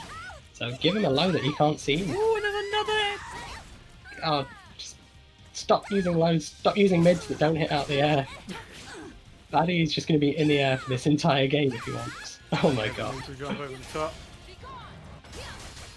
Soul attack, keeping him at the edge, but Soul charge is going to push him back. Oh, just great outrange. patience by Batty. Oh, that should be it. Gonna be Wall splat. wall splat, yeah. Batty on the Batty. verge of knocking Jackie out of the tournament. One round up. Oh, and he just jumps away from whiff punishment again. It's yeah. When you kind of Oh. understand that Stalker is as good as it is, there's not much you can do about it. Yeah, an empty jump as well is working out for him. It's just Oh, that's a it's ring out. it's non-stop buttons. Yeah, Batty just takes it it. worked. Non-stop buttons. It was looking so convincing for Jackie in the first two games, but There's Batty not, just... there's not a single situation, I think, in any of the times that people have fought Batty, where they just GI'd. Yeah, that's true actually. Not a single Wait, no, person.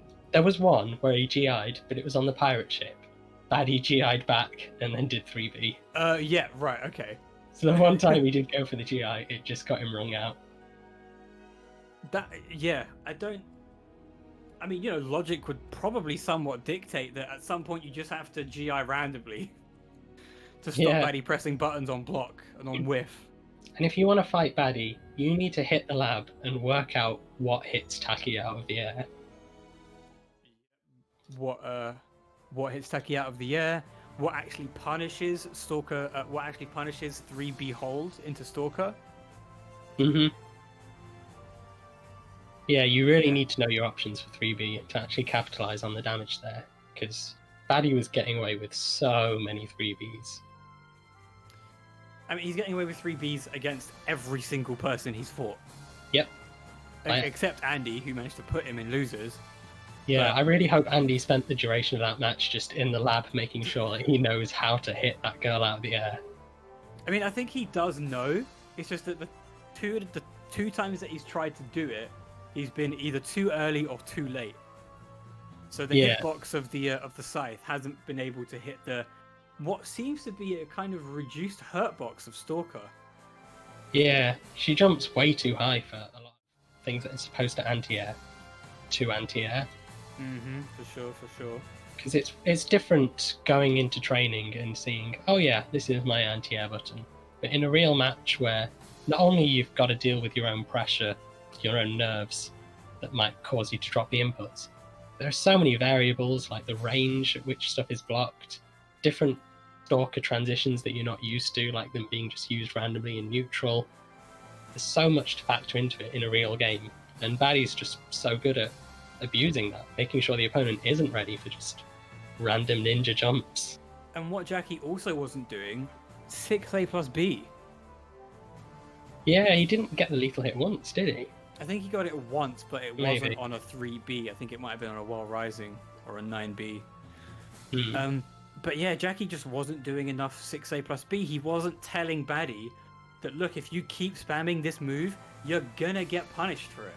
Yeah, and I don't think Baddie's block punishment was amazing in that game. Like, he was No, block it punishing wasn't. stuff, but every now and then Changhua gave him an opportunity to punish, and he didn't take it. And I think because of that, Jackie might have got away with a bit more 6A plus B, a bit more bigger risks. But until Baddie proves that he's block punishing them, use them, abuse them. Yeah, definitely. Yeah. It is a shame. I mean, we would have liked to see... I mean, it was already a close set because it was 3-2.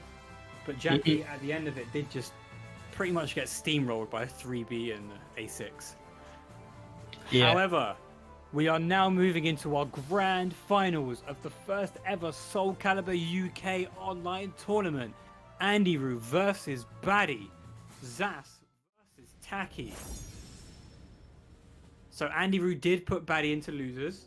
This is true, but it was very, very close. Mm-hmm. Do Yeah, we I believe think, it was 3-1, but all of the games were right down to the wire.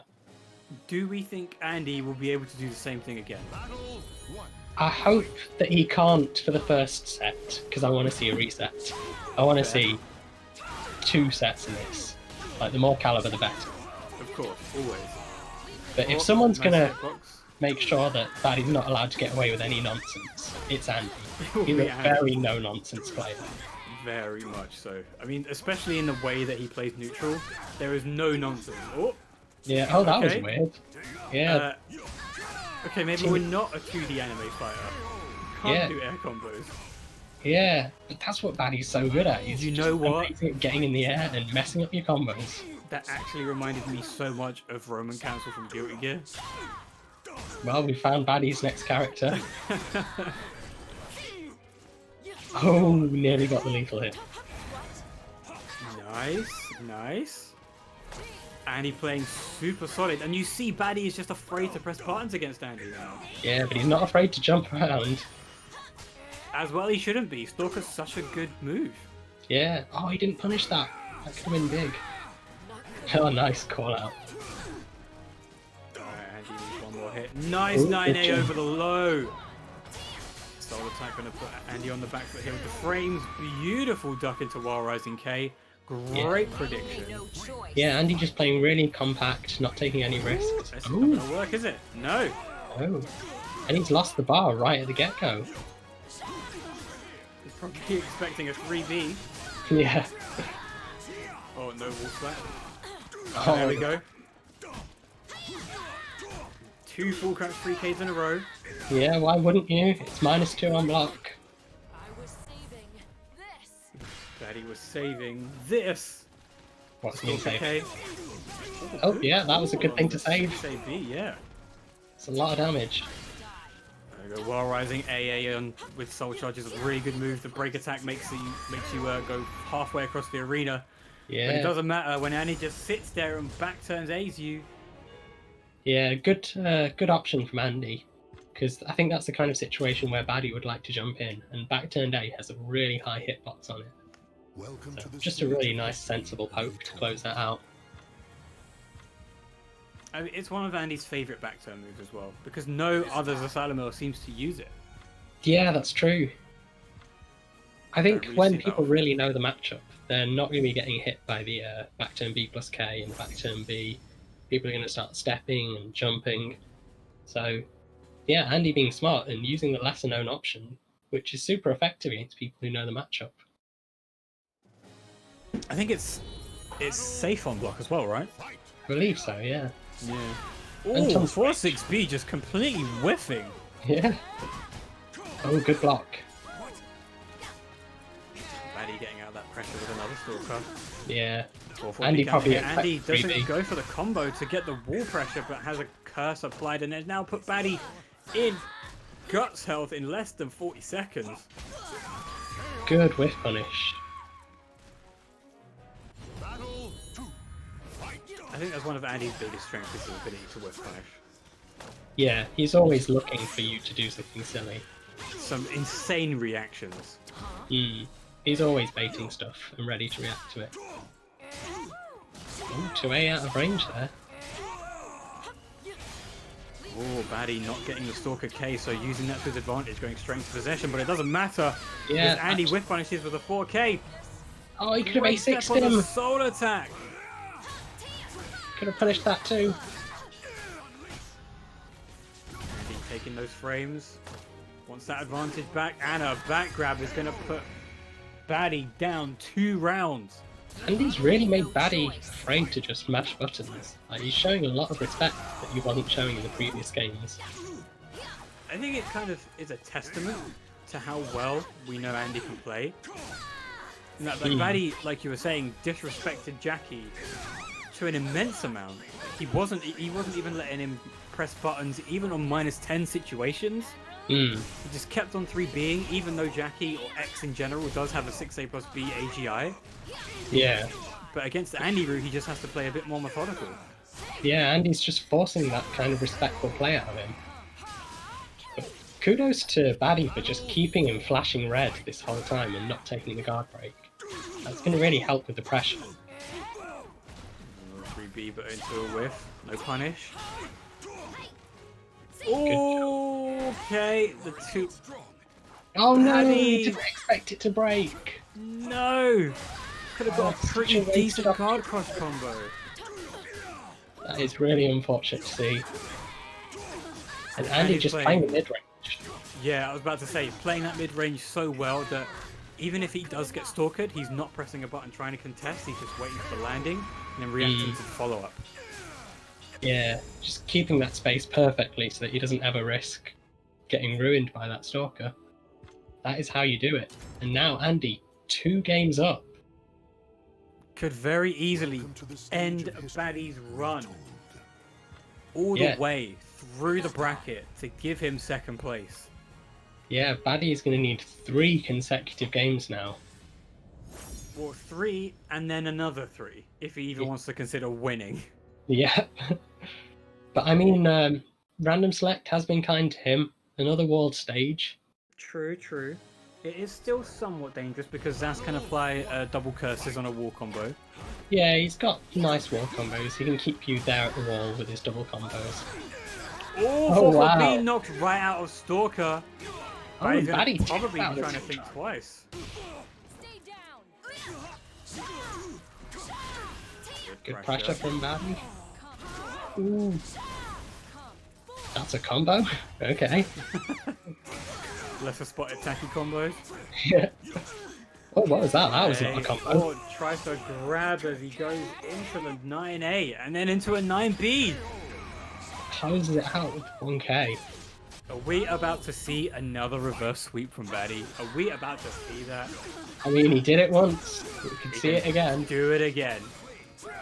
I mean, round's currently not looking likely, but you never know.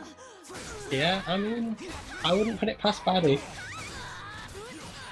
So if there's one thing that we're definitely seeing Baddie do differently, is that he's allowing his opponent to mash rather than doing the mashing himself. Mm.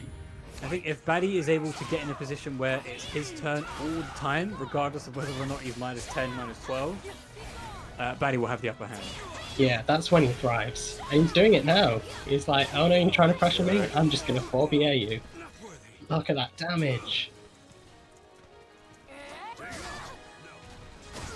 Okay, Andy not going for the grab option there, but just trying to get as many hitboxes into that Stalker hurt box as possible.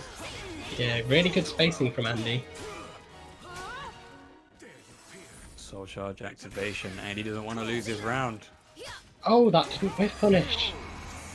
But the random 3B takes it. When in doubt, 3B out. When in doubt, 3B it out. Hmm. Put that in chat. Yeah, to get rid of this questionable copy pasta that's going on now. Indeed.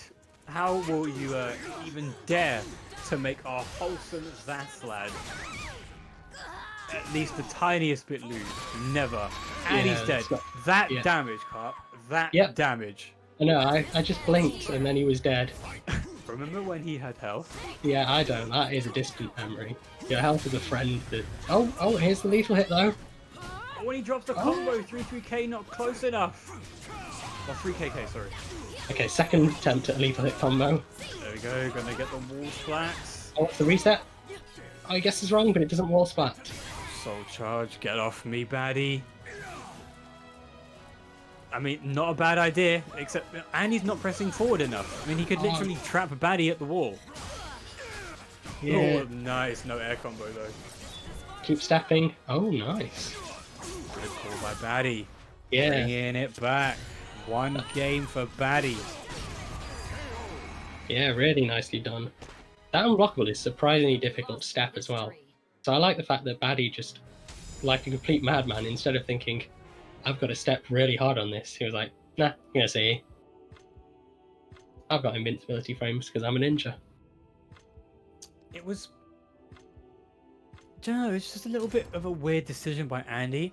I know he loves Yeah. the Zas UB, but he only does it in certain setups, so I wonder if he just kind of Hail Married and thought, you know what, on the off chance that he presses a button and this whiff punishes, I win. If he doesn't, whatever, I lose a game.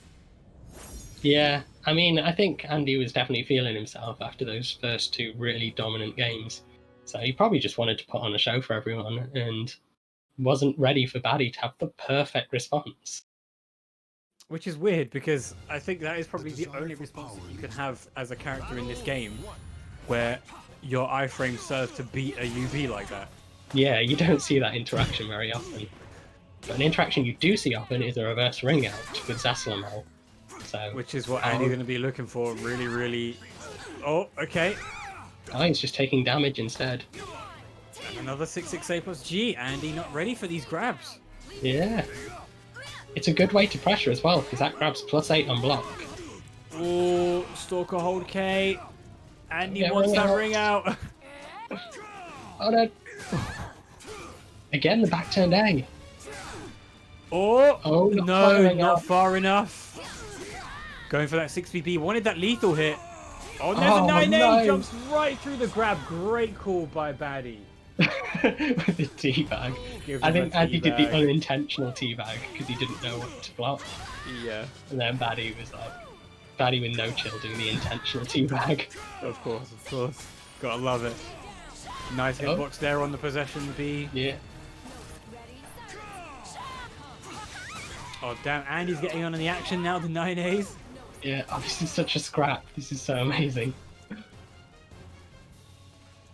Good call by Baddie, going back into center of the arena where Zas is not his strongest on a ring out stage. Yeah, oh, that's gonna hurt. Just Oh, he one lets 4 go. BB. Oh, he backs him B plus K baits, so he gets another one. Random CE, did he mash? Oh, That it was works! a That's gonna kill. 2 rounds up for Baddie. That was such a Hail Mary CE. Yeah, but with that amount of health left, like, may as well. Yeah, true. Especially since it would have been 1-1 and it wouldn't have been that much of a bad deficit for Baddie to be at. Yeah, I respect it. Punish. And Oh, he no punish. wants this this ring out so badly. Yeah. I mean, Andy has the life lead, so Baddie does have to approach him if he camps at the edge. Oh, that's a cool combo. Full crouch 3K into curse application. Oh, There's and a the lethal hit. sexy lethal hit. Is he go for Baku? No, he tries to go for A6, no. trying to maybe go for the jank ring out. No lethal hit on 6BB though, just slightly too close for Andy Root. Oh, Baddie just stepped it. I don't think Baddie expected he would have stepped that. No. Wait, what was that GI? Oh, is and that there's a gonna kill? ninja cannon. That's gonna be a kill. 2-2. Baddie gonna do it again. The reverse 3-0 sweep. Is he going to reset the bracket from 2-0 down? I mean, I believe it right now. I'm a Baddie believer. A baddie believer. Welcome Yeah. to the stage of history. Nice. I don't really know what his fandom will be called, but that's the best we've got for now. It looks like Andy went for a full crouch 3K. Yeah, and A plus and B then went got- straight under it. Yeah, straight under it, and had the range advantage as well. I mean, I don't think Baddie was even in range for a full crouch 3K. Could be wrong. Yeah, I'm not too sure. I think that's the second time that's happened, though, that exact interaction. So A plus B is putting in work in this matchup. So much work. Hella A work. single Yeah, I mean, it puts work into every matchup, but when you can tech crouch the full crouch 3K, that makes it an amazing tool. What's the mix-up? There we go, going for the 50-50. In with those plus frames. Oh no, whiff punish! But he takes the grab instead, and he's still not breaking the 6-6 A plus Gs. Good 2A. It's a move we haven't seen from Andy often, even though he does Hmm. like using it. Yeah, I think Zas has quite a stubby 2A. It is somewhat stubby, but on counter hit, you can just keep 2Aing, 2Aing, 2Aing if somebody tries to backstep, because you've got the frames. Yeah, true. Oh, and there's that's a a ring out. 3B! Yeah. Andy getting a little bit impatient, taking Was risks that- that he didn't need Was to. that a punish? Like a block punish? Oh, was it? I thought he just ducked. I'm not entirely sure. It looked like he did 3AB and then block punished it, but I didn't think it was minus 16. I'm Oh, unsure. 3AB is minus 16, if that's what happened. Then yeah. it's Oh, punished. right. Okay, well, there you go. Yeah. I mean, yeah, he didn't hold it, so... Yeah, just 3AB without the charges, minus 16. Ah, there you go. I was saving this. Okay, what's Taki been saving? Oh, it's not going to be quick Oh, enough. Not quite. But look at that chip damage, and also that hitbox. Close range, possession B, that hitbox, I don't care. That hitbox needs to be changed. That is disgusting. Yeah, welcome to being Zas as well. We talk about Also- Zas having privilege, but he's got a Right. massive hitbox. It's true, it's true. And that hurts when you want to try and step possession B and end up losing the round for it. Oh, man. 6-6-A plus B, one of the... Don't get the rest ring out. 2. Oh, Oh! It sent him flying. sent him flying into the water. Baddie Yeah. has just reset the bracket from 2 games down to 3-2. That was ridiculous. Baddie really likes putting on a show. That's twice in a row he's let himself go 2-0 down. And then the reverse sweep. I think what Baddie does, what I'm kind of seeing, is he Welcome to the tries to stage of figure out history, the opponent. told. And then as soon as he's figured them out, the answer is press buttons. Yeah. Press every single button you can. Let's do this. Yeah, Baddie's so good at, like, when he's presented with a problem, finding the way that buttons answer that problem. Hey, Carp, Right. did you know that the walls on this stage, did you know that they move? I actually did. No, just kidding. That was brand new information. What? You already knew? No, I'm joking. There's no way that I would have knowledge to that kind of tech. Well, I'm glad that I still have a job to do here. Yeah, damn right. Tell people that I'm- there's walls that move on the stage. Yeah. Damn, okay. Counter hit combo. 4-4-B. Getting them Baku stacks. Oh, no punish on the 4-6B. Another 9A. Yeah, Baddie been putting in work with these drinks. Oh, that's so great good. 4K. Yeah, that's such a nice answer to that. Nice. Oh, you actually punished the 6K. No one punishes that move. Not a single person punishes that move. No, I can't believe I just saw that. Okay, so I'm looking very closely to see when Baddie presses. Okay, so he steps. Right. Oh, nice punish on the 6XP. Oh, good tech. And one cursor.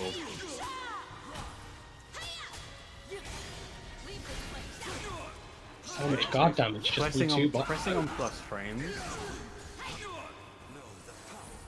Okay. It's This is completely that unpredictable. Oh, that's not going to reach from there. No, he's going to get a free curse application. Oh, get the guard break. He's going to be looking for a definitely Oh, nice just broke his 4-6B. That was a perfectly placed 4-6B though. He knew that Yeah, Baddie was going to try and mash it out. Especially with that tech crouch, the range. Really good move. Okay. Oh wow, Interesting. blank shuriken. Andy might have actually been, unfortunately, I don't really know what the correct word to be, the correct word would be. Yeah, But whatever. basically, the game kind of misread the input. You could definitely tell that he meant to go for a 2G for a duck, but it looks like it inputted it as a sidestep. Hmm. Okay, both of them playing some honest Punish. neutral. Oh, no punish on the 6XA.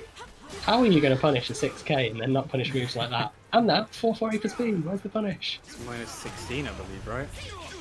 Which move? 4-4 plus B. Or is it minus I 14? think. Yeah, I want to say 14. I think you're right, yeah. It's not, yeah, it's minus 14. Oh, minus 12 actually. Oh, it's minus 12! Oh, I don't. okay. I don't know my minus 14s because Ivy just does the same thing for both. Well, that's even worse of a situation. Oh, is that a ring up? Not quite. Oh, no. Like, Oh my god. That was so risky. If Baddie had got counter out of that, that would have been a reverse ring out. Baddie is just a button mashing machine right now. Mm-hmm. The button machine. There's a pun there somewhere. Button. I'll get back to you on that. Button bad sheen. Yeah, that's a thing. That's the one. Yeah. So, what could Andy really do in these situations? Let's do this. Like, could he just defend more? Could he try and block punish more? I don't really know. Yeah, I think he's just not got Baddie's timing. Because like I was saying, if Baddie's solving all his problems with buttons, and Andy needs to be able to call out those buttons, I feel like at the moment, every time Andy tries to do that, his timing's just not quick enough. Hmm. And they keep having these stare-off situations where they're both in neutral, like waiting for the other to press a button. And then Baddie will just 9A or something. Like, Baddie's always the one to take control in the neutral situations at the moment. Is Andy not trying to create space enough? I mean, like, when he gets these combos, of course he's going to want to take the damage, but then Good enough. in, like, the reset situations, he doesn't seem to be pressing the 4 button much. He's really just going for offensive buttons. Yeah, I think he's not had as much luck hitting Taki out of the Stalker stance. So it's probably causing him to be a bit more cautious at mid-range. Like, so just looking at that exchange, Andy could have pressed the 4 button and been out of range of everything that Taki does. Also, not ducking 4BA on block. Hmm. Yeah, Andy probably is getting kind of tricked into scrapping with Taki. And Taki's a character you just can't really scrap with if you're a character like Tassel. No, definitely not. Tries to go for the round with the new Season 2 move. Yeah. Possession 2B plus K. That was a good 3B 3B. works every time. Continue the Oki pressure. You're going to have to Oh, try and he bring him out. didn't No! He goes for BB instead. Oh, and it's going to cost him. Okay, he's still alive. Oh, that's a... Oh. And again, like, 2B. Baddie just had his timing. And he tried to reposition himself for the reverse ring out, but Baddie was like, no, I know when you're going to try and press a button. I'm going to press it Yeah. first. No punish on the 3B. Oh, tries to interrupt. Good 3B. clash. Oh, good whiff punish. I like that. That's Now gonna be ring a out. ring out. Not No! quite. And another one saved by air control. Leave this place. Right, No getting punish. looking for that guard crush. And another 3B, and that's Wow. Andy out. Yeah, Babi is just not afraid to challenge Zaslamal even though his back's to the edge. And it's actually working out. I mean, Okay, I don't that know was a what bit to say. too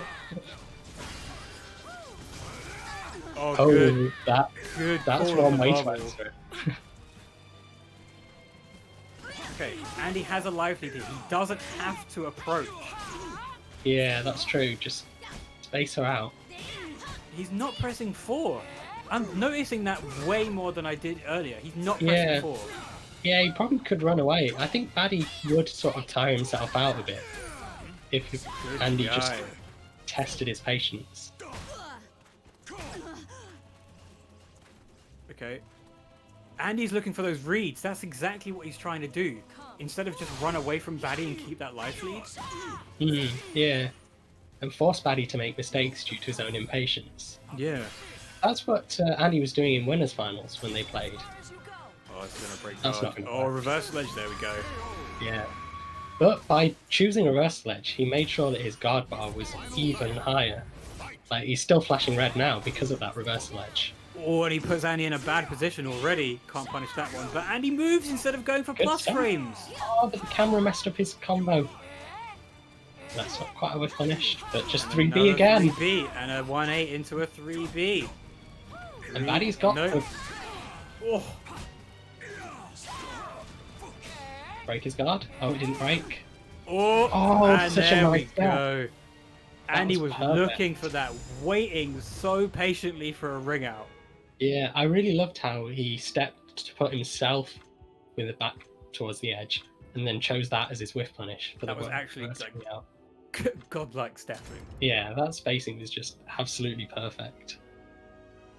Welcome to the stage of history. Oh god, retold. I am becoming mentally exhausted watching all of this. Yeah, I can't imagine what it's like to be the players, especially to be Andy with this constant barrage of ninja buttons that Baddie's throwing in his face. All right, we're on one of the stages where Andy took Baddie out. Maybe Yeah, we'll give that's him true. luck this time round. Yep. I mean, if the copy pastas don't work, then hopefully the stage will. Battle one. They are some good copy pastas, it's true. Yeah, I have been enjoying these. Okay, so right, I understand Andy's gameplay here, his game plan here. You know, get the curses, apply the pressure, makes sense. But now that he's got the life lead, from the experience that he's had over the past 4 games, you would kind of expect to just press that 4 button. But Andy Yeah. just has no fear. So far this round, he has been, although he's pressing buttons, he has been keeping the mid-range. True, He's very been true. choosing the mid-range buttons and staying at least at range 2. You know what it is? Having an I-16 launch is probably the best thing that Taki could have in this matchup. Yeah, I-16 tech crouching launch. yeah. I mean, it's good in every matchup, but really challenges us. Okay, nice. Oh, Gets him this with is the a lot of combo. damage. And he's Crazy still at the wall. damage. What? Playing way more patiently. Good call by Andy, just interrupting the ninja cannon. No whiff punish on the E6. Yeah, Baddie's missing like too many of these punches. He didn't block punish the 3B either. Maybe this is what Andy needed to stop the momentum of Baddie and to kind of apply that mental damage. Yeah, and again, no duck on the 6B plus K. He's gonna get the soul attack. Yep, there it is. He could get himself wrung out. And Oh, there he no. gets wrung out by the new low. Yeah, nice option from Baddie. It was a good call by Baddie, but now he's got he's still got a round deficit and a bar deficit. But I mean, Baddie seems to thrive when his back's against the edge. Like, we've seen him twice when he's 2-0 down, that's when he's best. Oh, I think that's gonna hit. He tried to reversal edge. Oh, he did. It was a reversal edge startup. He was just a bit Yeah. too slow because he was coming up from crouch. Yeah. Yeah, that must be frustrating for Andy. This If he is had the still- block, he was gonna punish that. This is still kind of in Andy's favour because he's got more bar. He's still a round up. And even Yeah. if Batty wins the round, Andy now gets 2 bars if he doesn't use it. But it doesn't matter Yeah, because just winning it straight 3AB puts Andy back up to 2 games. We were in this situation about 15 minutes ago.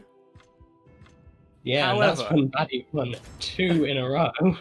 Batty steamrolling through Andy 3 Welcome to the games to stage of 2 to history. reset the bracket and to take an extra one is no mean feat. Absolutely.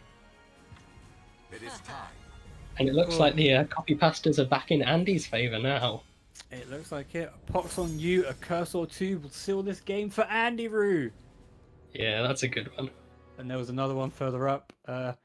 Jumping around, 3B abound. Batty's victory is swift and sound. Spam those copy pastas. Yeah, Show your give me support your for the energy. player that you want. Oh, 6-6B lethal. He's going to go for the ring edge. Doesn't get the Doesn't ball quite back carry though. him. Ooh, but tries to that'll go work. for a grab and a 3B right underneath. Gets Batty the first round.